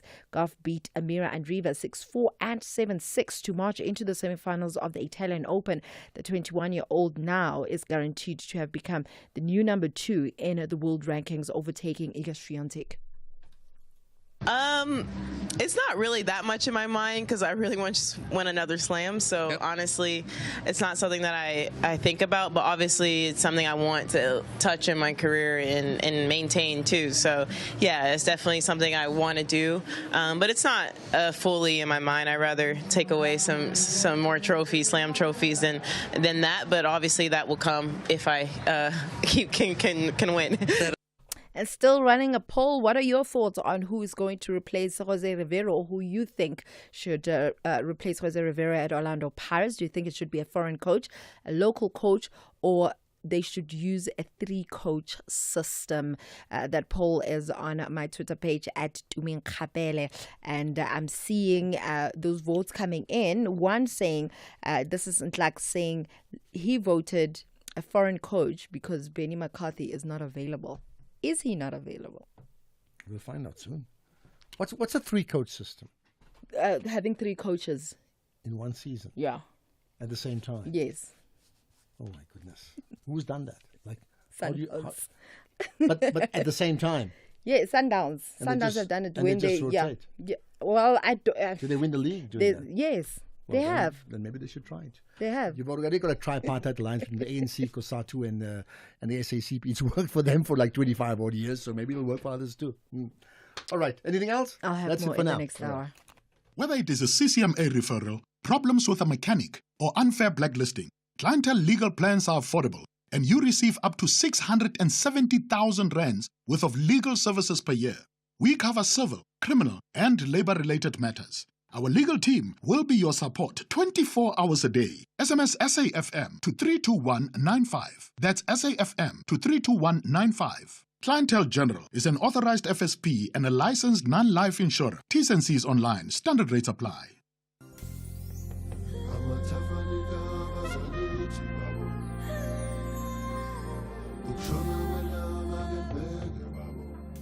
This May, SAFM celebrates Africa Month with you. As we honor the legacy of the Organization of African Unity, we bring you rich conversations and stories that shape the continent. Join us as we celebrate African pride, unity, and progress. SAFM, leading the conversations that move us.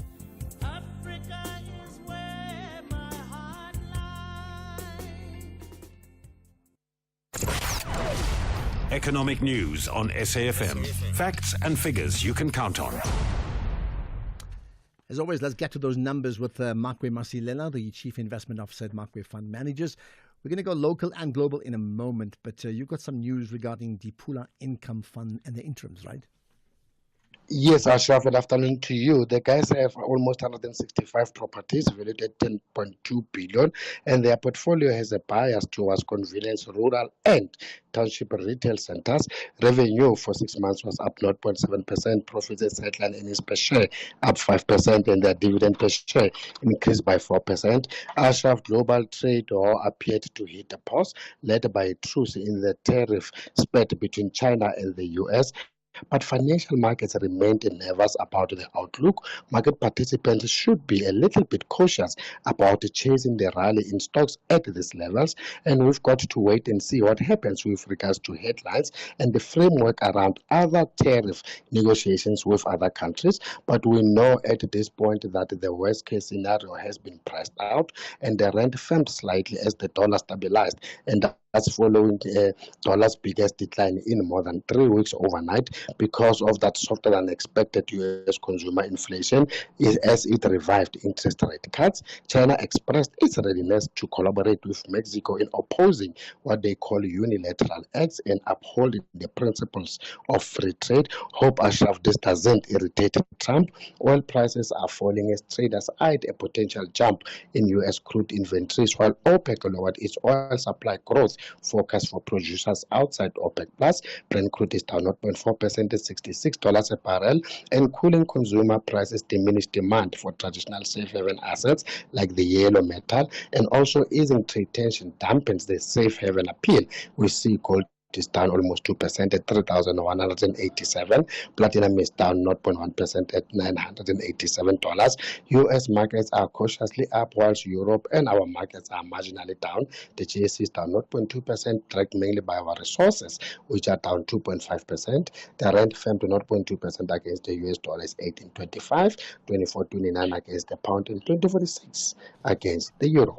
Okay, you got all those numbers. Thanks for that, Makwe. We'll connect again with you tomorrow. Thank you on the National Pulse. The National Pulse with Ashraf Garda. So here's a story that's certainly puzzling when you just hear about it. The JMPD team have been out at work, and they've been in Joburg, right? And they've been impounding delivery bikes. You know, the type of bikes where you order, what is it, foods, fast foods, Uber Eats, that sort of thing. They've impounded these bikes, and there's issues of 10 foreign nationals in contravention of the Immigration Act. Let's find out what the motive behind the impounding in the first place is, and what does this mean next with Xolani Fila, who's the JMPD spokesperson. Appreciate your time, Xolani. Thanks for joining us. Good afternoon to you, Ashraf, and also to the listeners. All right. Why the arrests? Or the impounding. Let's get it right. Why the impounding of the bikes? Okay, with the impounding, of course, we have, through recent observations, seen a sharp increase in delivery bikes operating unlawfully within the city of Johannesburg, either been obstructing traffic, operating on pavements, parking illegally, or engaging in a reckless driving behavior, such as speeding and weaving in and out of traffic and ignoring traffic signals. So with these efforts that we have started intensified operations is to ensure that we bring back traffic safety and compliance with not only the laws of the city, but the laws of the country, and most important, to protect our pedestrians and motorists. Okay, so what was the actual operation? What did you do? With the actual operation, we tended yesterday. It is an ongoing operation. It started yesterday, and it is continuing today and days to come. And the operation is targeted with these delivery bike operations. And with yesterday's operation, 15 motorbikes were impounded for various violations. Some was obstructing traffic and the lack of any licensing, so they were operating without a valid license disc. And through the operation yesterday, one individual was arrested for dealing in dacha, and we had 10 arrests for contravention of the Immigration Act. So these people didn't have either passports or permits that allowed them to be in the country. And yeah, give me those numbers. I mean, you made the point some of them are foreign nationals. Is that an important factor in this conversation around bikes being impounded? It is an important factor because for you to be operating any motor vehicle within the country, you must have a valid driving license. And with you to have a driving license and as a foreign national, there's various processes that you need to apply to, and that's through your embassy and also through the licensing departments within the city and within the country. And if you are not possessing those, then you are definitely a danger to other road users, and it is important that as a department that's responsible for traffic management and enforcement in the city of Johannesburg, that those type of people are removed from the road. How much of it is, I mean, listen, a person's hustling for a job, and we know the job numbers are frighteningly high, as we discussed yesterday as well as today. People are doing whatever they can to make ends meet, which is better than begging and committing crime, right? But when you talk about these bikes and these riders, how much of it is attributed to them or the people that actually employ them? It goes both ways. It is the responsibility, firstly, as a person who's going to be the rider or the driver, to have a valid documentation, but it is also highly important as the employer or the company that is employing these people to ensure that the people you are employing have valid documentation that allows them, firstly, to be in the country and secondly, to be operating these vehicles. Okay, so what happens next now? I mean, the bikes are impounded. There's people who are riding the bikes, and there's potentially their employers as well. What happens next?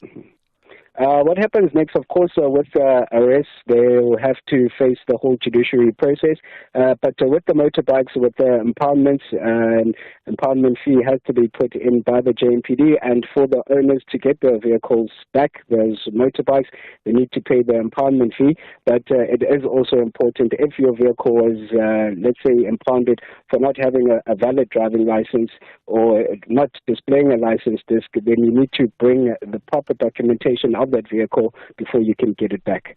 Okay, all very, very confusing. Anyway, is there a contact number? I suppose they would know where to go to, right? For you to get those vehicles back, you need to go to the JMPD stores, which is in the Johannesburg inner city. That's at the corner of Village Road and Loveday Street in the Johannesburg inner city, and that's where you need to get your vehicles back. Okay, got that. Much appreciate your time. JMPD spokesperson Kodani Fila, referring to the bikes, 15 delivery bikes, impounded 10 of them effectively, and arrested 10 foreign nationals for contravention of the Immigration Act. This is based upon tip-offs and observations that they have seen, right? What do you want to talk about? I must say, I haven't been following the story well about what is called the Loftus Five, which are the five people who have been protesting against this campaign to red card Israel. Have you been following it at the Bafana game against Malawi? Because I believe they've been out on bail now. I really don't know the full story, excepting that's what they did as part of a global campaign to highlight the fact that Israel mustn't be participating in global sports as many others have suggested they should do. But if you know much more about it, follow me in the details. I don't know. Let's get your thoughts after this. Marawai. Why is the boss of breaking down spreadsheets now on the side of the road breaking down in a broken down car? Marawai. Why aren't you insured with Santam, the leading short-term insurer that gives you emergency roadside assistance and home drive services when you need them most? To switch, call 0860 444 444 or SMS cover to 36101. Santam. This is freedom. Santam is an authorized FSP, a licensed non-life insurer and controlling company for its group companies. If you're active on social media and love SAFM, we hope you'll take a moment to like or follow our SAFM page on Facebook and Twitter. These are the best places to find all the guest information, conversations, and stories you love from your favorite presenters, along with regular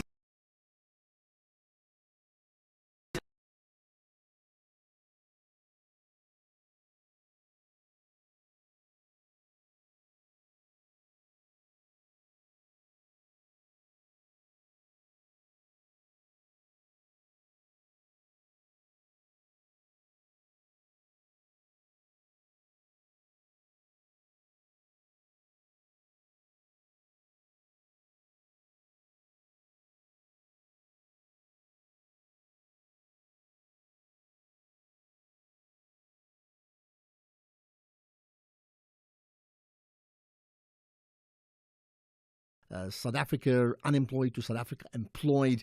There's been many like that. There's quick comments on the issue of the delivery bikes as we just discussed. Ashraf, my brother come to Durban has the same problem. These guys got no, you must see how they ride into people's cars, and I don't even think half the time they got license in Durban. Come and see here in the Bluff area, Ashraf. Montclair. Oh, town. Oh, hey, all over. You'll find them the same problem they got there in Johannesburg as the same problem they got here. Come to the Bluff area, oh, you see these guys, they don't give a damn.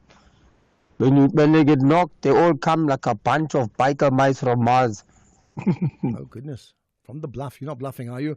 By the way, Cape Town yesterday, when we got the numbers about the employment numbers or unemployment going up, Cape Town made the point that, in fact, they were able to get, I think it's about 80 or 100,000, 200,000 maybe new people employed in the last year, and they're doing pretty well. Any thoughts on that in terms of what that means to you, in terms of what Cape Town is saying? Are they truly getting it right compared to others? And if so, what are they doing? Ashraf, good afternoon to you and your guest there, Flores here from the Western Cape. Ashraf, it is unfortunately true. A lot of these delivery bikes, some of these guys should be taken to task and needs to be forced to do advanced driving. They are driving just as they wish, just crossing the road, and especially at nighttime. Saturday, I almost knocked someone off, just taking a turn right in front of me. He just turned. So yeah, have a good job. Bye-bye. There we are. So there we are. We're getting lots of that sort of thing about delivery bikers effectively, what is it, doing what they feel is right. I have not encountered it. Maybe I'm just I'm fine. I have not seen that. Here's another comment on that issue too. Afternoon, Ashraf. This is Maps Wasetibala. GMPD is doing well by arresting those people. They must also arrest, or at least make those people who employ them to account. Imagine eating food from the person who is not known. If they want to rob you most, they can always put something in that food and then rob you, and there'll be no trace, because when maybe there's a link that says you ate food, then they won't be found. Thank you. Okay, so there we are. Lots of that sort of comment. Here's another comment about Cecil, about saying the Cecil person's right, and maybe we misunderstood. Let's get it. That guy of Sosol is right. You cannot have a mine in your area and then at the end of the day, all the people, they come from other provinces. This is what is happening in Free State. Those Freddies who said that it's South Africa, it cannot be 100% of people coming from outside, hence the mine is in our province. It's totally unfair. It's totally unfair. We don't say people, they mustn't hire the people, but once the people at the offices, they come from a certain province, that is where you'll see a lot of people there that are at that place from that area where the people from the office coming from. That's what they did. You can see in South Africa how people get the job. It's unfair, Freddie. Okay, that's an interesting one. Referring to Freddie, the truck driver who called in. And I think there's a distinction between maybe foreign nationals that is outside, but outside the towns or cities where they come from. But I think, yes, there's a point to be made that if the development is within a community, there must be some sort of community representation. How else does that community grow, doesn't it? Here's another one on the same issue. Reality. That guy of Sosol is right. That already. Reality. Let's wait. Let me fix that up. Here's another. Hey, Ashraf, I think you're taking up the caller's opinion incorrectly. So he's not saying foreigners or outside people. He's saying that there's an agreement with the mining company that states they must employ local. Local meaning people that lives on the border of that mine, people that is impacted by the mine being there, people that could have had a different income if that particular mine company wasn't there. If that was a nationally owned mine, then they would have been employed, because that's what is supposed to happen. So I think you're just misrepresenting what the speaker was addressing. Okay, I think point taken from a few of us that in terms of maybe just the words in terms of foreign nationals or foreigners comes across differently. But I think the point is taken, and I've certainly made the point that yes, especially like if there's a mining community and the mining community doesn't benefit from the type of exploration that takes place in that area, then there's something clearly wrong, isn't it? Right, here's lots of people commenting about the delivery guys, by the way. Yes, Ashraf, these delivery guys are a law unto themselves. I'm living in a very small town called Kimberley in the Northern Cape. I promise you, they drive as they please. They break the rules of the road. They cut cars. They cut in front of cars. They will sometimes drive.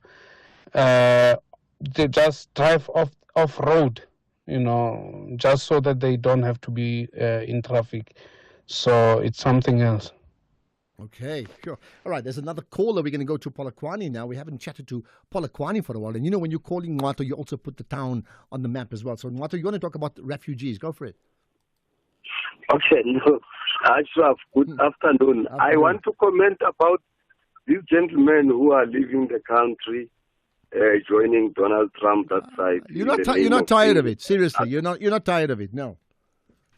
No, I'm not. I want to say something different from what other people are saying. All right, go for it. Obviously, on this issue, my view is that Ashraf, Donald Trump has got his own ulterior motives. He wants to use these issues that are in the country, like the expropriation bill and stuff, for his own interest. But what I see on these guys is that they are actually lodging a form of protest on this expropriation bill. And they decided to use this avenue because it will make us to talk about it. And I think they are successful on that. And it will also be interesting to see how our government is explaining to the international community regarding that bill. And I have not read that bill. I'm not saying it's bad or good, but I'm just saying sometimes it's good to read the bill and explain it to international community rather than to try and be popular in the country and please majority of people at the expense of other people. But I think it will be interesting to see how our government is going to explain this thing. Thank you. Thank you for raising that. Well, you know what? The plan is, I think they said high-level South Africans. I don't think they used the name President Ramaphosa directly, but high-level, high-rankers will come to the USA next week, which you can say hashtag Ramaphosa. Can you imagine what's that meeting going to be like? Ramaphosa and Donald Trump meeting up at the White House. Don't expect it to be a Ukrainian example once again. I don't think so. But who knows? Who knows what happens in this world? There's further comments about unemployment. Situation. Thanks, Ashraf. Thabo Midrand. Oh, wait, let's get that sorted out. Yeah, there we are. I've been watching these graduation the universities across the country on social media celebrations. Large number of young people, celebrating their achievement and said that they will be contributing now to these huge numbers of unemployed young people. It's terrible. It's terrible. But of course, it still remains with government to look seriously at policies to turn around the situation. Thanks, Ashraf. Thabo Midrand. Thank you for that one, Thabo. Well, points taken there. Let's get another one on job creation. By the way, we'll chat to Kanti Pangay after 5 o'clock on just that. Another way of relooking at how do we get out of this unemployment logjam. Maybe that's a kind word to use, isn't it? Hi, Ashraf. So I can only speak for the legal fraternity in terms of trying to create jobs and job spaces. The issue is it's usually public sector versus private sector. And of course, with the private sector, you are often looking at your own interests and financial gains. However, if there was maybe some sort of program where the public sector could incentivize private practitioners to take in graduates and then they pay some sort of contribution towards the stipend for these candidate attorneys, maybe you'll find that there'll be more and more private practitioners willing to take on candidate attorneys. But as things stand, it's always a matter of you need to weigh your costs versus the expenditures of running a practice. That's a fair point taken around that issue, and I think it happened around COVID as well, where so many of these attorneys were not unable to hire people because they are downturn in their own practices. So, yeah, ultimately it is about economies, isn't it? Let's get the news. It's 5 o'clock. Here's Greg House.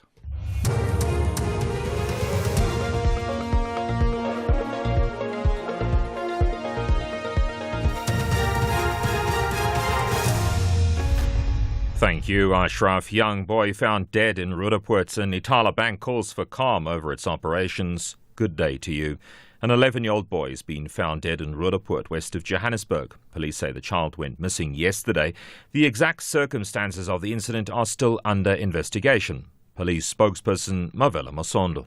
He was found in the early hours of this morning, round about 25 past 6, and he was taken to hospital where he was certified dead on arrival. The information that we got is that the child went to school. He's an 11-year-old boy. He went to school, and the same day, yesterday, in the afternoon, round about 3:30, he was dropped off by the scholar transport driver as usual.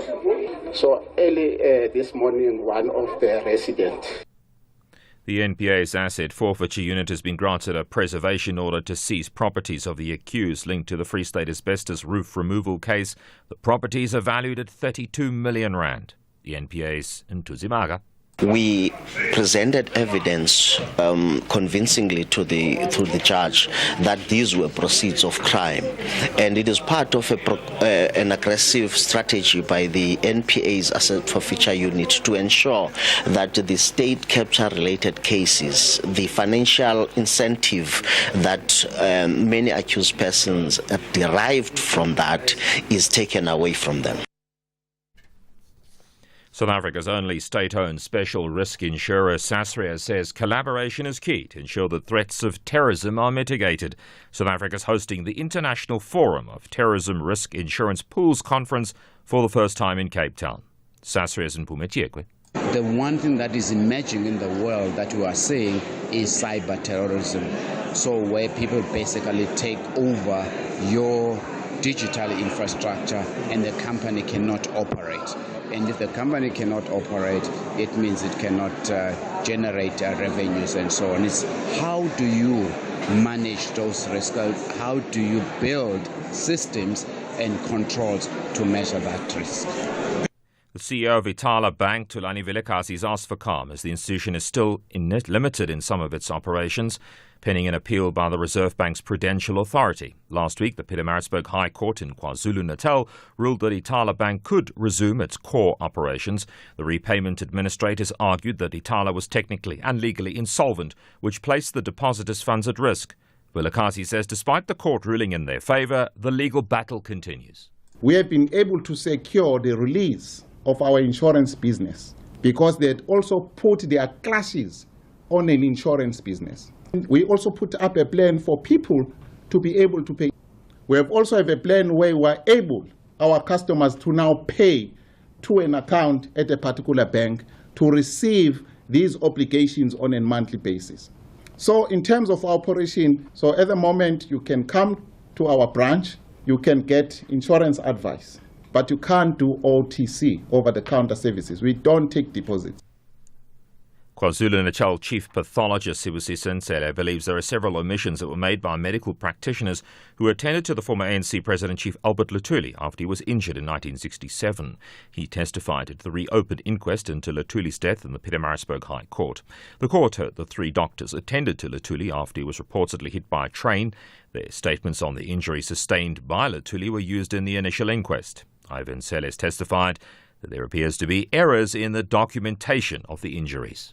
It appears that performance of the post-mortem examination was hurried, given the stature of Mr. Luthuli within society. There seemed to have been no cultural or religious reason to necessitate the examination as soon after demise.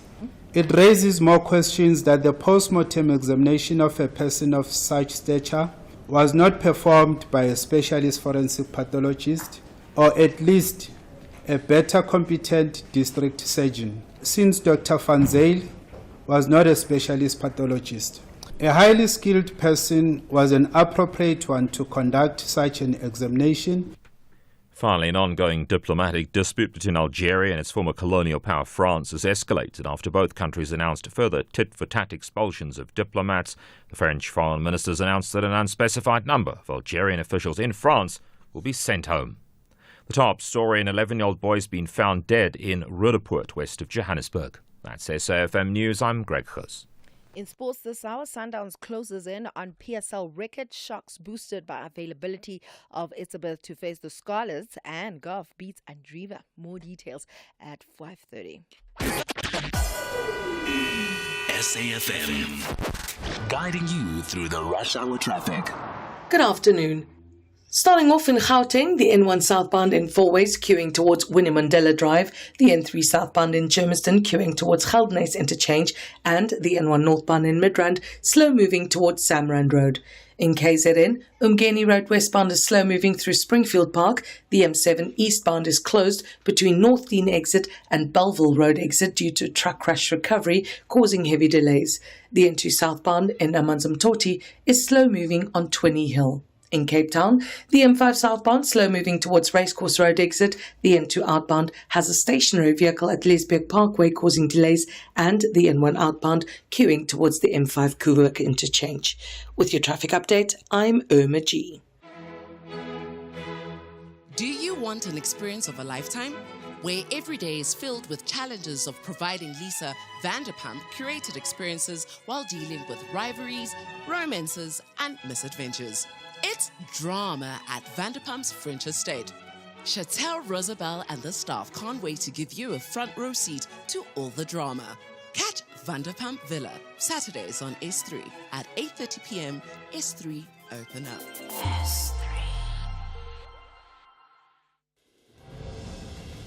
SAFM supports a litter-free South Africa. Play your part in keeping our surroundings and environment clean. SAFM, leading the conversation.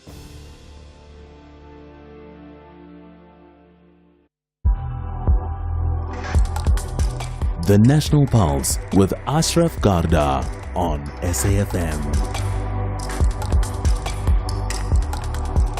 You're listening to the National Pulse, weekdays 3 to 6 p.m.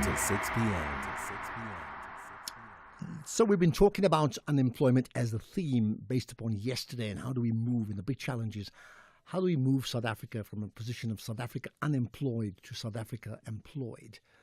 It's a big challenge, and therefore on a macro level that's a question, but also on a very personal level, when you know people who are out of work, what advice can you practically give them? I mean, serious advice to say, come on, this is the way you can jump the queue, because people are just grappling and they need help in whichever way they can get it, right? So earlier on, we had a chat with Neil Coleman from the Institute of Economic Justice.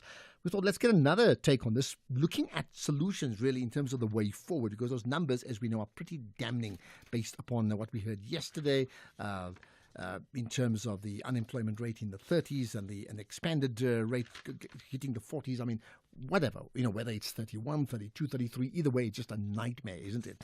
So let me bring in then Klanti Pai, who's an economist at PwC. Klanti, I appreciate your time, and thanks for connecting with us on the National Pulse. It's very good to talk to you again, Ashraf, and good afternoon to your listeners. Thank you. I tell you what, if you are able to come up with a solution to get the unemployment rate dropping down, you will get the whole nation's pulse rate soaring sky high. They would just love that. You are setting me up. So do you have the solution?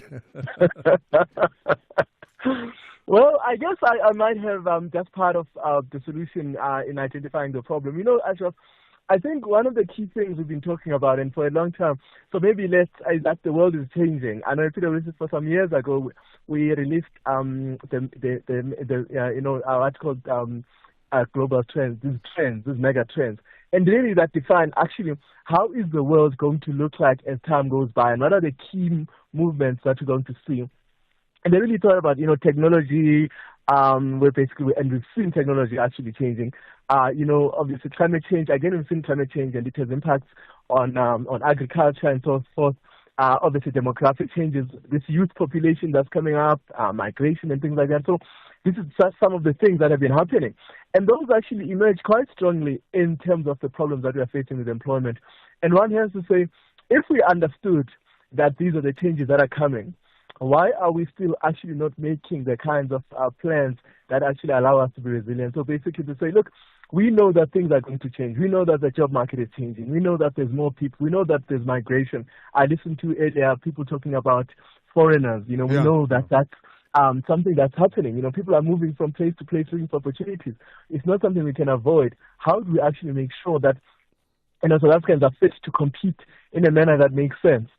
So all of those kinds of things are important. So I think our big failure has been also diagnosing the problem properly, or actually being prepared for the kinds of changes. And I think we're still not prepared to go forward. So that's one thing, is to say, how do we make sure that we understand what the problem is and we deal with the problem as it appears, rather than to say, look, there's one big solution and we're looking for, we're very big on So that's the one thing. It's interesting. I mean, others will talk about macro policies. We'll come to in a moment, right? But you're saying that alone, in terms of being resilient and adaptable and agile in responding to a completely different world, right, is something that South Africa has got to be able to get to grips with. And are we suggesting that we're not getting to grips with it? We're not getting to grips with it at all, and I think it really shows up in the numbers because we know, for example, one of the key things that we've been worried about. If you look at the numbers, one of the key areas where we are having a serious problem is construction. Construction is supposed to be one of the easier places because we should not be struggling with construction because, for the most part, yes, it needs skills, but it is relatively the kinds of skills that you don't struggle very much to be able to develop over a short period of time. We've had programs, for example, around, the public works programs that should have been allowing us to do that. But then again, we find that the job market has changed. So even though that's a sector that is supposed to actually assist us, we know that the job, there's a level of automation there, but we know that there's problems in terms of the shocks that we are seeing globally. We are seeing that there are problems, economically, locally. So how do we, and then of course we've got finance budgets in the municipalities.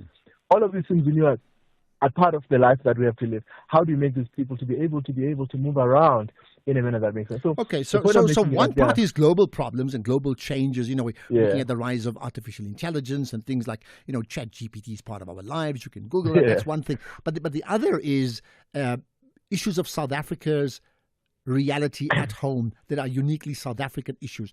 What are they, and how are we able to get to grips with that? Yeah, look, I mean, it's we know that we've got, I think you mentioned some of those things, we've got a lot of issues around logistics and certainly around, what they call network industry, so the energy sector that has given us problems. You just have to imagine that where we want to look at is, the informal sector. So those small businesses that are not necessarily making enough to, are hiring a few people, but they're not making enough to pay those big taxes, but they are able to employ people gainfully. But unfortunately, you struggle to get those businesses running because they are in municipal areas, for example, that don't provide access to water.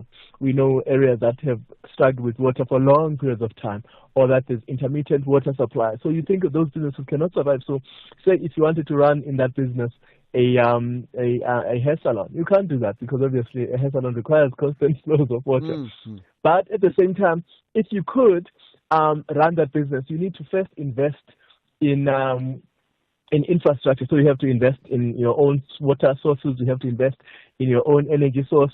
But that means as you invest in those things that could have been coming out of, say, the public sector, you are not investing in people, you're not investing in training, you're not investing in other things. So businesses are having now to choose in terms of what to invest in because of some of the problems that we have in inadequacies in terms of some of the services that should be publicly available. So that's one key area around how we have to choose investment because, as I say, we know that the world is changing. We should be training and retraining our people so that they are fit for this world.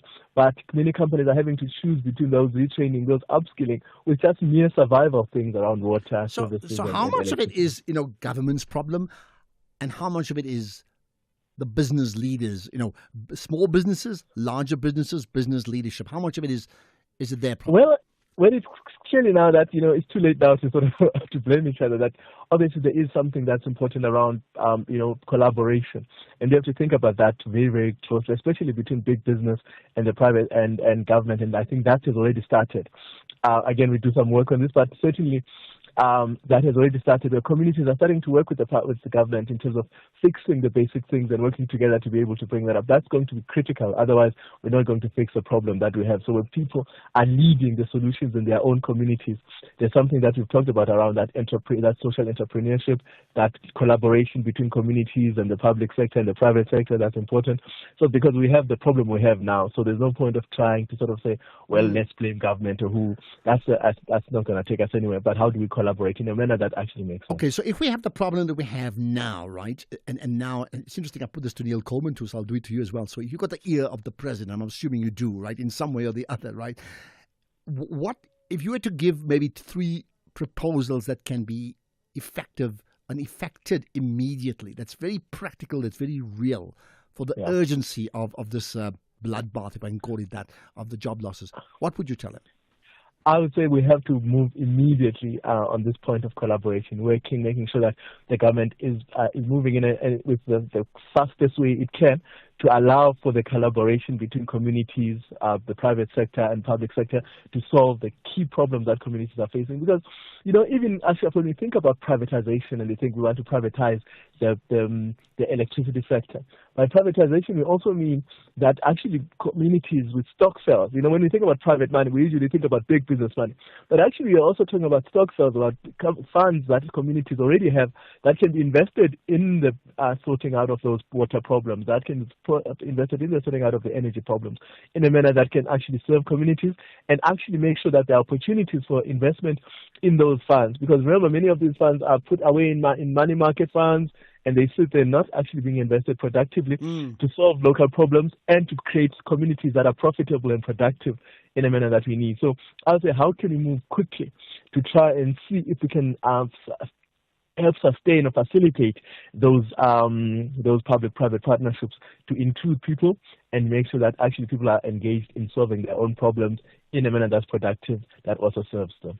Okay. That we want here. Anything else you want to add to that?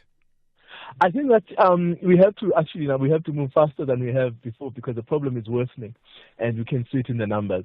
And I think the blaming each other is not going to help anymore. We have the problems we have. Okay. So just talking about the blame, I mean, I've had today and yesterday singularly from, Neil Coleman talking about we need to be pro-growth, pro-poor, to others saying the problem is we too much of a socialist-leaning economy, and that's where the problem is. And the example of the SOEs are just that, sort of bailing out an SOE after the other, coming at a huge cost to our economy, that we're largely unproductive. We need to rethink where we're going to go. What about the big other foreign investments that we're getting or should be getting, whether it's through BRICS and all these other promises get made around those times? Can you just put a finger on that at all? Sure. I think that's very true, Ashraf. I'd use a different word. I wouldn't say we are socialists, but we certainly are not very good at supporting enterprises and supporting people to be able to actually use their own talents, their own enterprising spirit to be able to move forward. I think it's something that has been historical in the way we think about our society and how we think about people themselves. That actually, that government, as I say, not blaming each other, but that government should play a particular role. Government should do a certain thing, as opposed to saying, how do we support people to be able to reach that potential and be able to do those things? Well, yeah, just the last thing, again, a quick one. Criticism of and I'm saying this with inverted commas, the naiveness of trade unions, wanting more, wanting increases in a completely deflated economy where the business just can't afford to even retain staff. Do they have a point that unions are counterproductive? I'm not talking about banning them in terms of their expectations. Yeah. Should we rethink their role as well? Because they can only have people who are unionized if they're working for them. If they're unemployed, they really fall outside of it. That's very true, actually. And I think unions have not taken the time to really review how they support their workers in a way that actually makes sense. Again, because part of it is, even if we think about, getting that inflationary increase, is that actually helpful? One of the things I've been thinking about, and you remember the Minister of Finance announced that they're going to put some money, in one of these budgets, that we're going to put some money in trains to make sure that transport is effective, but it's also cheap. That would be useful, because once you are able to bring down the cost of transport, then people don't need such big raises in their salaries. Because part of the raises that people are calling for is because they have to spend as much. Some people spend to 40 to 60% of their salaries traveling to and from work. So, and that puts the pressure on people's earnings and incomes, and then that naturally translates to those demands. So, in some instances where perhaps, could be actually working very closely to the government to make sure that those kinds of services that are necessary to support their stakeholders are part of what they are calling for, so that you are supporting actually a change in the structure rather than the continuous need for people to to get a little bit extra. Best, I bid you farewell. You need to have a meeting with the president very, very soon. Kanti Pai, much appreciate your time. Economist based at PwC. Any thoughts on that? We'll have a podcast up of that conversation. Vusani normally says, hey, give me a few minutes, I'll put it up. So check it up, safm.coza, as well as we'll also tweet it out and put it on the SAFM Radio Facebook page. So you'll find the link to the podcast always there. But if you go to the website, it's safm.coza, then /podcast, then /The National Pulse. You'll find all the conversations we have every day. Listen to it, argue about it, share it with your friends, have those conversations with them, and come back to us and tell us what you think. Let's talk about another important conversation we've been touching on since yesterday, the Africa CEO Forum, and those issues of free trade on the continent. After this, we spend a lot of time looking for deals, but we don't invest the same time in our health. Your health buys you more time with the people you love. So who are you staying healthy for, and how can you improve your health? Choose Dis-Chem Life, the life cover that rewards you for living healthier with lower premiums and more cover. Visit dischemlife.co.za now. Dis-Chem Life. Choose a better partner for life. Dis-Chem Life is an authorized FSP 50594, underwritten by Guardrisk Life, a licensed life insurer, FSP 76. T's and C's apply.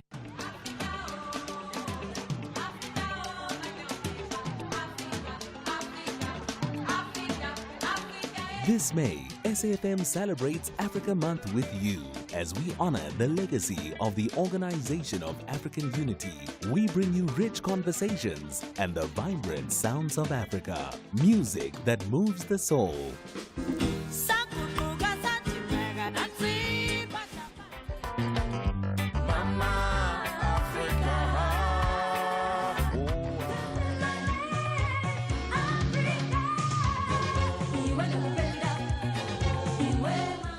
This is SAFM. The National Pulse with Ashraf Garda. Weekdays, 3 to 6 p.m. So yesterday, we touched on the Africa CEO Forum, all these big bosses of the African continent and leadership like the president, including our own president, right? That was held in Cote d'Ivoire right now. Part of that is the Team South Africa put together, I think, by and large from a brand SA support position as well.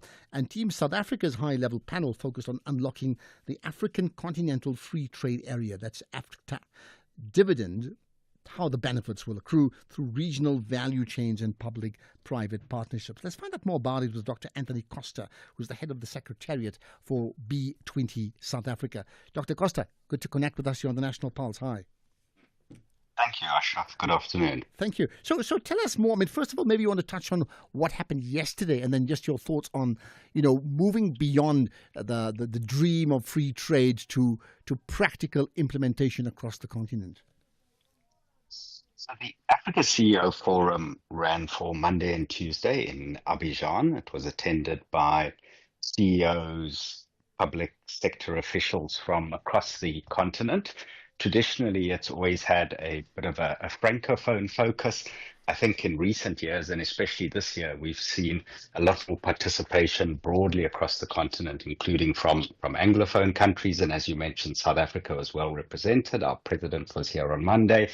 And yesterday, we spoke about investing in South Africa, as well as the B20 and the opportunities for investment and growth in South Africa and Africa broadly.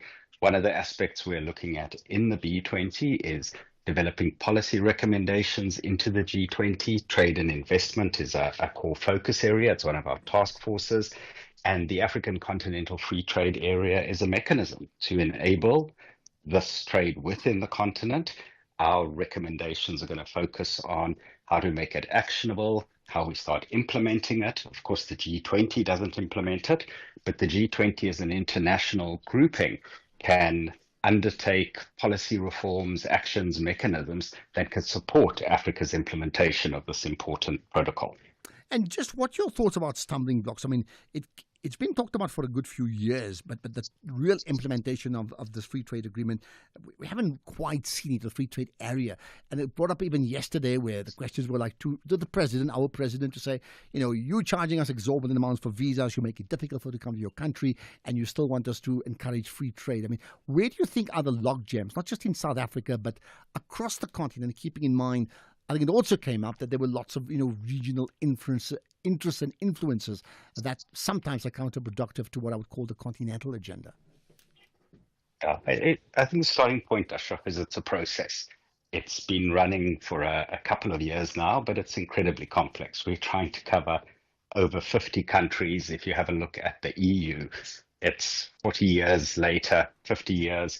It's a much smaller, and it started small and it grew. And I think in the African context, it starts through implementation and through trial and error. And we'll start to see the regional trade groupings expand. I think there are clearly political interests. Countries have national interests, and we'll have to find ways to make those work. It's also in the context of increasing trade barriers internationally and quite a dynamic international trade environment. And I think if African countries can make it very clear that they're adopting a pragmatic approach internally within the continent to tariffs, and in particular, a lot of the aspects aren't so much just about policy impediments, but practical impediments. How do we make it easier for trucks to cross borders? How do we speed up customs processing? How do we improve the state of our roads and railways? I think those elements are as important as the policy reforms. Right. Now, you also made the point that, the shift from a Francophone meeting influence to not just Anglophone, I think South African phone because of the B20 or the G20 summit, right? So what did you, from where you sit at the B20, what did you raise that is of significance that you'd like to share with us, including the issues of, investments and readiness, certainly of our country? So we were here to position the B20 within the context of South Africa's G20 presidency as not just a South African initiative, but one which we are effectively curating on behalf of business across the G20 as a whole. And that includes, of course, the members of the African Union and business across the African continent. So just as South Africa's presidency wants to make this a G20 that's relevant for the African continent, we have the same objectives with regard to the B20.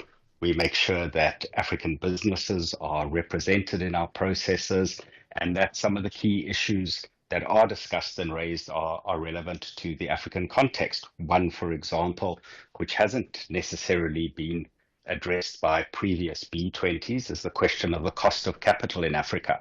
Why is it more expensive to borrow in Africa, both for countries as well as for companies? The question of risk perceptions. Do risk perceptions measure the realities on the ground?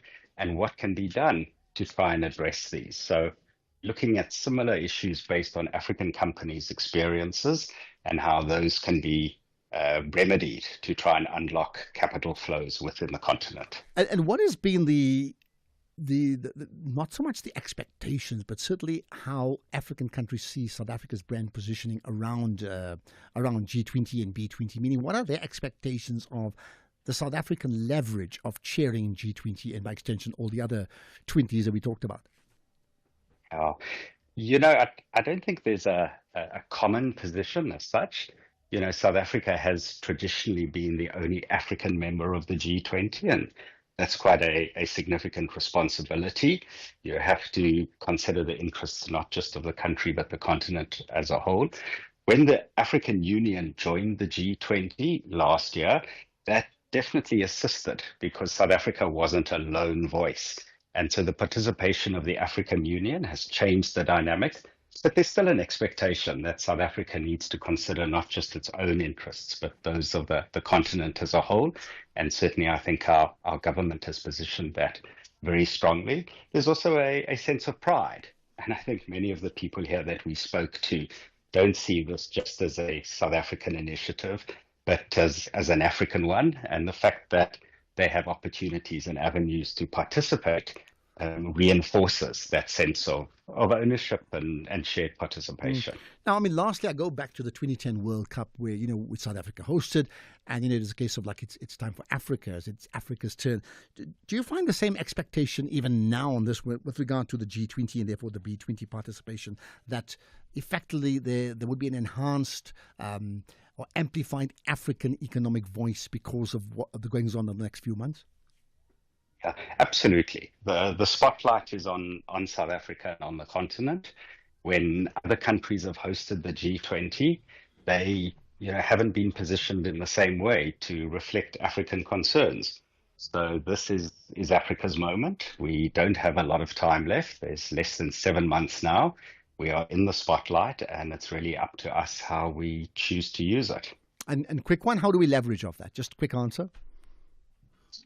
We make sure that we work across barriers and boundaries, and we try and put forward a cohesive proposal in terms of unlocking growth, both in the continent and across business globally generally. And I think we'll have lots more conversations between now and the end of the year, I'm sure about that. At the time when the USA takes over finally. Dr. Anthony Costa, head of the Secretariat for B20 South Africa. Much appreciate your input here on the National Pulse. Let's get the news headlines. Here's Greg House. Look at the headlines of this half hour. Police have opened an inquest docket following the discovery of the body of an 11-year-old boy in Roodepoort, west of Johannesburg. The case against a police captain accused of raping a 20-year-old police trainee has been postponed, and the White House has criticised the decision by U.S. Church not to help resettle Afrikaners in the U.S. There's a full update at the top of the hour.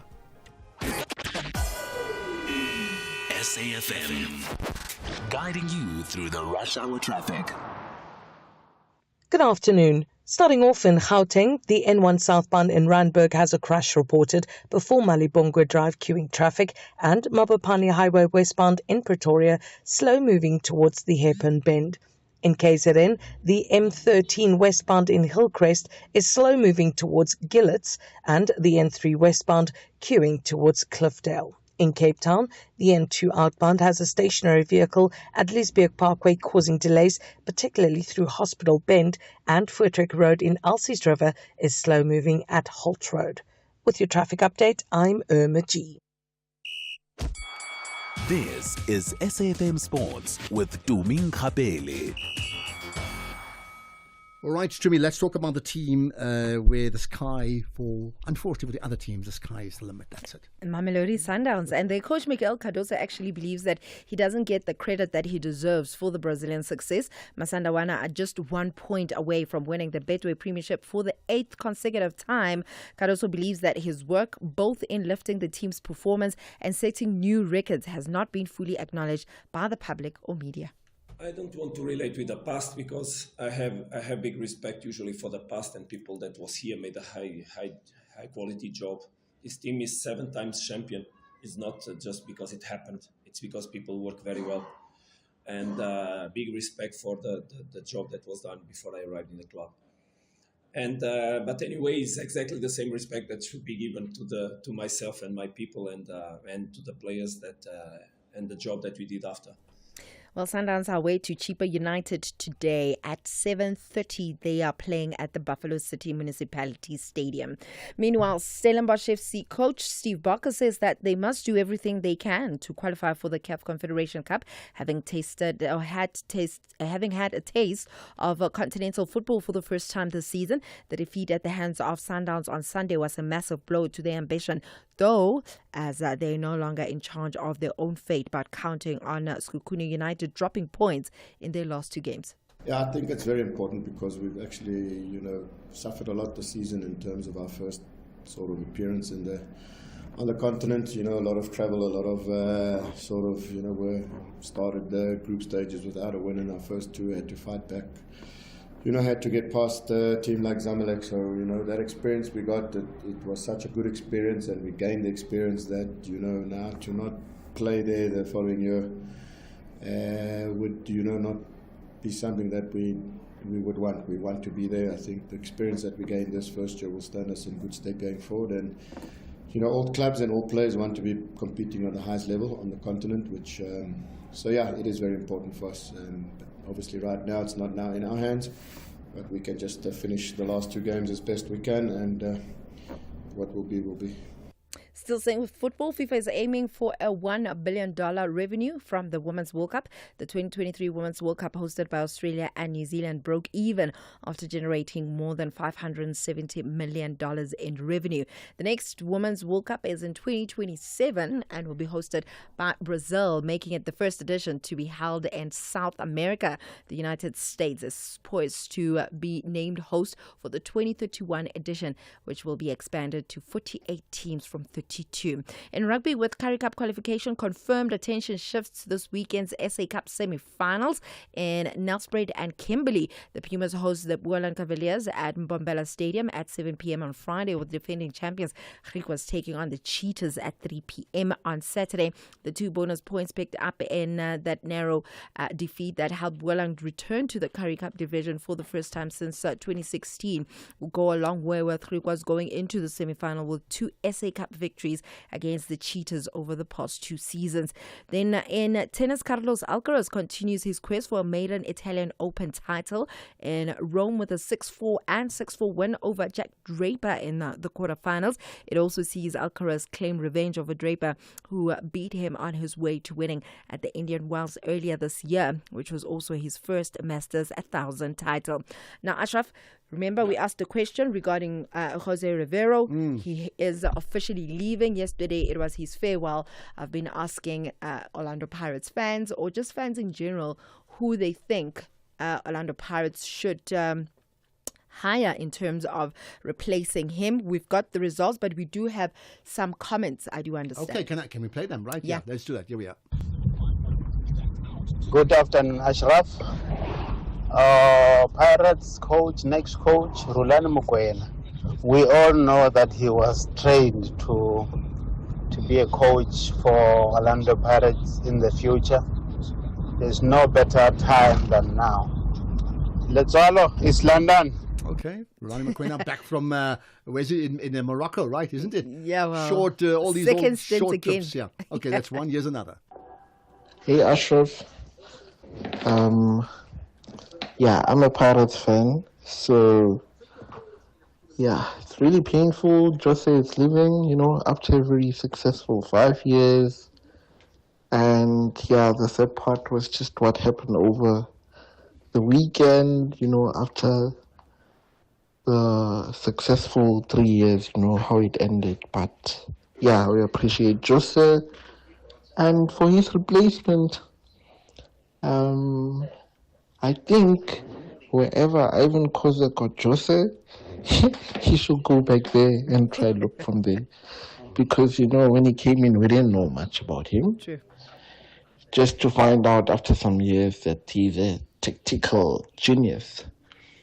So, yeah, I just wish Ivan Koza can go look at the same place he was looking then. And he's such a tactical genius. He's maneuvered himself to get a job at Al Ahly, which it really is the preeminent football club on the African continent. What a genius. Yeah. Well, just looking at the poll, outright, a foreign coach. Most people say Orlando Pirates needs to find a foreign coach, 65%.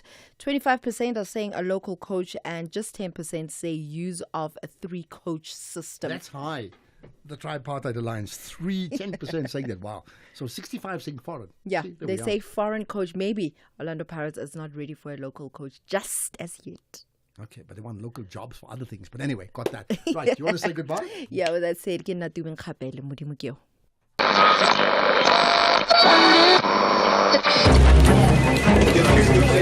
Amidst misinformation and disinformation, where can we find reliable news? Turn to radio, your trusted source for truthful updates. For over 3 decades, we've upheld integrity as a signatory to the BCCSA Broadcasting Code of Conduct. Count on us for news you can trust. Say no to fake news. Radio, keeping it real since day one. A message from the National Association of Broadcasters. Tune in, trust, and stay informed. Economic news on SAFM. Facts and figures you can count on. Jimmy's show, but Jimmy's not here today. Dudu Ramela will host the show, the SAFM Market Update. Dudu, good to connect with you once again. What's the big issues you want to touch on today? Hello, Ashraf. Very good to chat to you. Thank you very much. If you could allow me, please, to just get a sense of how the market's fared as we get into the show a little bit later on. To help us do exactly that is Henku Kriel, whom we have to let go shortly. Henku, a very good evening to you, and thank you very much for joining us. How did the markets fare today? Hello, Dudu and Ashraf, and good evening to our listeners. I would say today was relatively quiet in comparison to the exciting couple of weeks that we've had so far. In the US, mixed markets with the Dow Jones now 0.2% down. The S&P 500 unchanged, doesn't want to go up or down. And then the Nasdaq is 0.5% stronger. In Europe, their stocks finished in the red this afternoon. The FTSE 100 in London, 0.3% weaker. The DAX in Germany, 0.4% down, and the CAC 40 in France lost 0.6%. We were also on the losing end today. The JSE's All-Share Index losing 0.2%, and it decreased to a level of 92,474 points. Now for the industrial index, the only sub-index that finished in the green today, it gained 0.8%. But from there, it was a bit downhill. Financial index, 0.5% down, and the resources index lost quite a bit today. It was 2.5% weaker. And that was because of companies like Anglo Gold, which lost 5% today, and Harmony, 3.5% down. South32 and Goldfields, they each lost 2.5% today, and other mining companies like DRD Gold and Anglo, each losing 2%. We did have some companies that gave stronger performances today, like Truworths. It gained 3%. Then Datatech and Alex Forbes, each 2.9% up. Sappi, Prosus, PSG Financial Services, and AVI. Those companies each finished today 2.5% stronger. Now let's look at the exchange rate at the moment. The US dollar costing us 18 Rand 22, and for a euro you'll pay 20 Rand 40, an Australian dollar 11 Rand 74, and a British pound 24 Rand and 24 cents. The gold price maintaining its very high levels and record levels of the last couple of weeks, but now cooling down a bit, but still sitting at $3,185 an ounce. Platinum, $975, and palladium, $950 an ounce. Brent crude is on the rise, now climbing slowly but surely and trading at $66 a barrel. Lastly but not least, the price of a Bitcoin. $103,200, but that is also 1,910,000 Rand. And Dudu, that's how the markets performed. Henku Kriel, thank you very much as always for that update.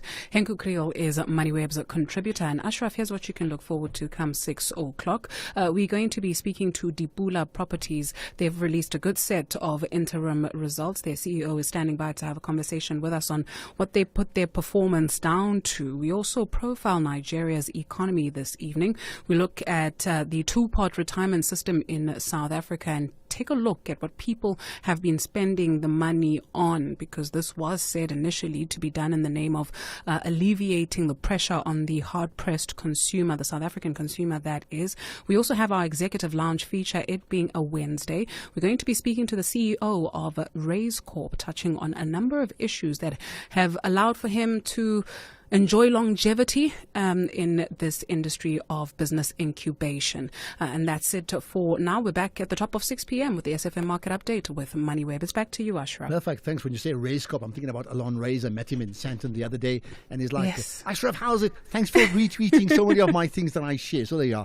We live in a very small world, and we all know each other. Absolutely. Enjoy the show, 6 to 7 on the SFM Markets Update. It means I need to get to connect with you because lots of people have lots of views on many of the biggest issues we've touched on today. Some of it I'm surprised. Nothing about Trump, Saudi Arabia in particular. I would have thought you would have said something. But there's lots about the refugees, lots of unemployment, which makes complete sense to me. Let's get connected to the National Pulse. Ashraf Garda on SAFM. Right, let me run through all of these connections from you. In fact, before that, here's one, Ashraf. I remember a time everything was blamed on Jacob Zuma, including the weather. Today, the establishment's favorite is failing. We're told not to blame each other. Interesting indeed. Okay, that's your view. Let's get to the other issues about employment. Hi, Ashraf. So I want to comment regarding the higher unemployment rate in the first quarter. Besides the fact that it was seasonal work with the festive season, etc., you obviously have extra people employed, and then later on, it's a short-term contracts. Then the other thing is the call centers. My daughter is a psychology graduate, and she actually refused to go back to the call center where she is being sensitized to take abuse in the customer care line from international people like Americans or British, who are very rude and disrespectful when they don't get their way. And because our customer and client services are different to theirs. Well, you raise an important one. The culture, the way we do things. So, I mean, I've never worked in a call center in a multinational company, but you're right. What happens in one area, because when they call in, I think they need to have a neutral voice, if I'm not mistaken. I mean, how do they? And the nuances are very, very different. So, yeah. Okay, thank you for raising that. Good afternoon, Ashraf. On this lotto tendering thing, that's what they meant when they say it's cold outside the ANC. If you are not among the cabals, if you are not politically connected, then everything is bleak in the country. You get nothing, from jobs to tenders to everything. And Yamas from Soweto, thank you. It's cold outside the ANC. Some say, but the ANC themselves don't have an overcoat any longer, so just try and work that one out. Right, refugees, let's go for it. Ashraf, good afternoon. I'm also tired, like you said. Are we not tired of talking about this 49 Afrikaner to US? I'm also tired. But let me tell you, I was speaking to my friend about this guys yesterday, and he said something very interesting to me. He said there's no way these guys can go to America without maybe the authorization of AfriForum and Solidarity. You must remember this: the AfriForum and Solidarity, they are the one who advocated for the whole thing. These guys know about this. I call them 49 May refugees. 49 May refugees. Sharp Marumo Ike. 49. Well, I mean, you may have a point. AfriForum officially saying we're not encouraging immigration, but clearly they set the issue on the agenda in the first place, and to think they would not be speaking to them at all when they've already said that they will support them culturally in the USA so they don't lose their culture, their Afrikaner culture, you have to wonder what role do they still play on that issue, isn't it? Ashraf, good afternoon. I believe when President Ramaphosa meets with Trump next week, he should just give facts to the table. What they do with them is up to them, but he must not go there to debate, because Trump is the kind of person you cannot speak sense to. He's that kind of a person. He can say something today, tomorrow he says something else. So what they should do instead is to give him the facts and then leave it to him to decide what he does with them. Secondly, I believe President Ramaphosa has figured out what kind of a person President Trump is. So in that way, he will know how to handle him. Thank you, Ashraf. Well, I mean, here's a strange thought.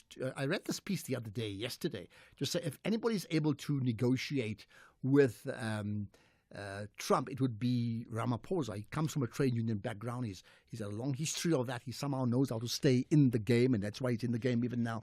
And I mean, I don't know that as a certainty, but if by chance, if just by chance, Ramaphosa is able to negotiate a better position for South Africa, including a rethink of the refugee narrative and the trade agreements, that would be like winning the World Cup, isn't it? For him, that is. I wonder. Good day, Ashraf. Ashraf, unemployment in South Africa is ridiculous high, especially amongst women. This has become a structured problem, you understand? This problem could have been solved years back. But now we sit with the same problem. And it's just getting worse. This comes from Terence. Okay, Terence. Well, it is getting worse. And, that is why the reason for our conversation now. It just can't continue this way, can it, right? Is another comment about the issue we had earlier about motorbikes and motorcycles. Ashraf, afternoon. Ashraf, we used to have a law that restricted any motorcycle below 50cc on the freeway. But now you even see a wasp on the freeway. The smallest scooter, you see it on the freeway. People walk on the freeway, they cross the freeway, crisscross, no order. What happened to that law, that bylaw? Norman from Brixton. Interesting you raised that. No, never quite thought about it, but you're right. I think in the past you couldn't, and in many other countries you also can't. In many other countries you can, and even in India, Mumbai, freeway with no helmets, oh my goodness, motorbikes, you will freak out if you're there. I've had the experience. I don't want to do it. Good day, Ashraf. This is Victor. In my opinion, I think that the problem is just with general driving in South Africa. There is just poor driving ethic, and perhaps this stems from the taxi industry, the trucking industry, the delivery industry, and as a result thereof, even private drivers have adapted the bad driving habits that we see from these industries such as the taxi, trucking and delivery industries. Thank you. Okay, there you are, another point. Well, I mean, bad driving and lawlessness on the way we drive and break rules every day is another big issue in South Africa. In fact, there's so many things that we get wrong. Just by the way, what is it? Maybe send them a quick WhatsApp. What are we getting right in South Africa? We're really doing it remarkably well. Let's hear you on the National Pulse. Save and win a car with Spar for real. Stand to win one of 50 fiery red Hyundai Grand i10 sedans. Buy any participating products and swipe your rewards card to enter. Get 450 gram Bacoma Wheat Bix original only for $24.99 plus 50 megs free data on Spar Mobile, or 200 gram Baker's Murray biscuits. Buy any two for 30 rand plus 50 megs free data on Spar Mobile. Prices valid until 19 May while stocks last. T's and C's apply. We've upgraded. Our new GIS-linked national address database lets us connect with you better than ever before. By visualizing licensed and unlicensed households nationwide, we can ensure timely communication. Our payment reminders are a crucial tool to help you stay compliant and avoid penalties, empowering you to take proactive steps. Efficient electronic communication helps us collect fees seamlessly, bolstering the SABC's mandate in line with Section 27 of the Broadcasting Act. TV licenses. Pay yours. Make a difference. The Morning Brief. Help us understand, MEC. Why do we have underspend on budgets when we have so many pressing needs? I mean, the departments that you mentioned, health and education, are departments that are constantly under scrutiny because of the pressures on both systems. Why is money not being spent? We have already said through the Premier that there are actions we are going to take against accounting officers. And in this case, we're referring to HODs who have not spent. But of course, you have to check what are the reasons. Because in certain instances, you find this money for salaries, the positions have not been filled because certain processes must be followed. In other instances, you find that the project is supposed to be implemented and the land is invaded. So there's various reasons. That is the Gauteng Finance MEC, Lebogang Maina. Thulasizwe Simelane on The Morning Brief. Find the podcast at safm.co.za. You're listening to the National Pulse. So seriously, what are we doing really well as a country? I mean, who can we give a shout out to? It could be a person, an individual, a company, an organization that are just doing remarkable things. Because I think, and I say this often, when we talk about the negatives, there are people who are doing amazing things. And we know that if we're not going to make the effort to stand by our flag, well, I mean, who's going to do so? It could be literal, but it can be figurative. You're going to have to stand by your flag. Thabo in Kroonstad, go for it. Hi. Thank you, Ashraf. I just want to say South Africa, as you say, we cannot go like this. To call those people who went to America for survival, there is no job, there is nothing for the India table to feed their family. They did nothing wrong, those people, because there's no job. as your program today, you are complaining to say we cannot go this way. That is what I wanted to say. Look now, President Ramaphosa, Valam God, instead of say open the mines, he said close the mines. Now he's killing Ashraf. I'm not going to say a lot of things, but let us not call those people who went there to let their family survive, call them names. It's because of no job. All right, but I don't think it's simply about no job, Thabo. Thank you for that. You say if it was simply a no job, then that's one thing. The entire, they would have never got to that country as quick as they did. Because if it was simply no jobs, then Trump can take 10 million South Africans there as well. That's not the case. It's a very clear political decision. And based on that, it's a political decision that says that they are being persecuted in the country as a people specifically targeted. That's the difference. People travel all the time, right? Magdalene in Bloemfontein, hi. Afternoon, Ashraf. Ashraf, way forward on how to take South Africa forward from now. Point is, number one, whatever that you plan to do, you've got to check what went wrong and how did you come up to that. Point is, South Africans were not really prepared by the ANC to become a government on how is it going to run its government for self-reliance.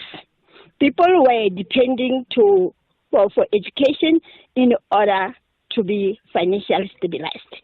Unfortunately, ANC didn't prepare the people to say we are going on self-reliance, and number two, we are going to allow other countries' people to come in, and we are going to into same level, a par level with us.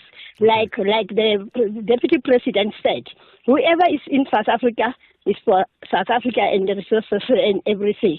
Supposed to enjoy everything. Well, we have to make it work. The majority of us will always be in this country no matter what. Thanks for that, Magdalene. I did ask you to sort of give some credit for where it's due. Here's one. Yes, Ashraf. I want to salute the GNU. Since they came in, we witnessed much improvement in KZN. In terms of cleanliness, the CPD, street lights working, police visibility. I guess even the 2 weeks back, the Nedbank Cup final, that was considered. Even though people were complaining about the capacity of Mosmapida. But I witnessed lots and lots of tourists coming from different provinces. Philip Marshall.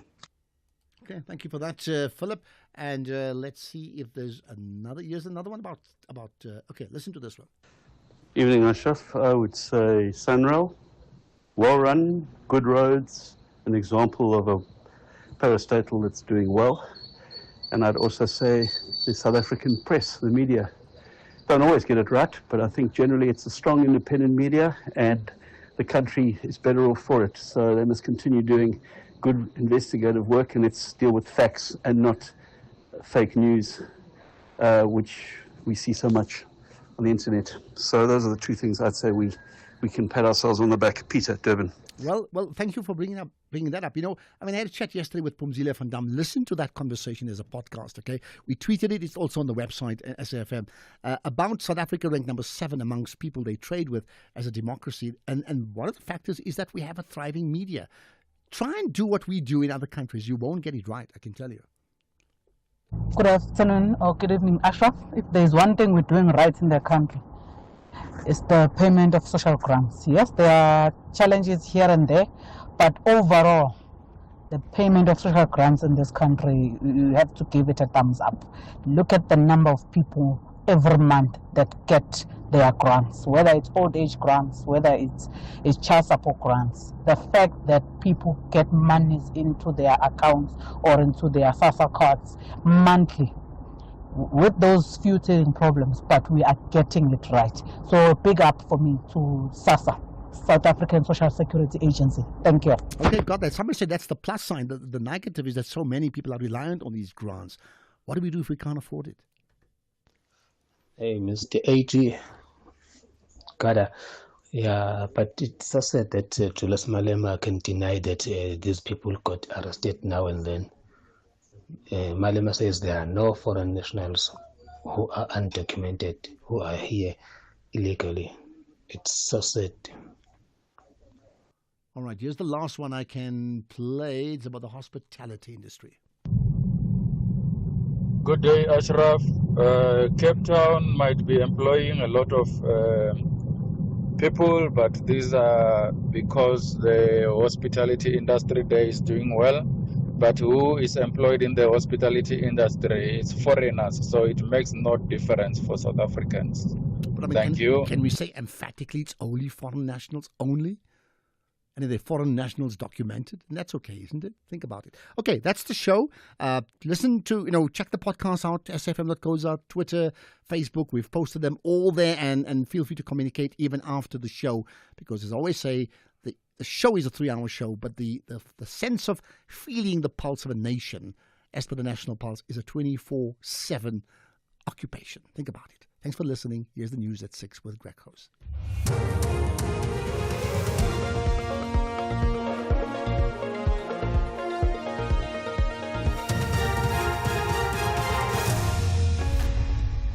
Thank you again, Ashraf. In this news update, probe over young boy found dead in Roodepoort, and farmers make an appeal to Ramaphosa.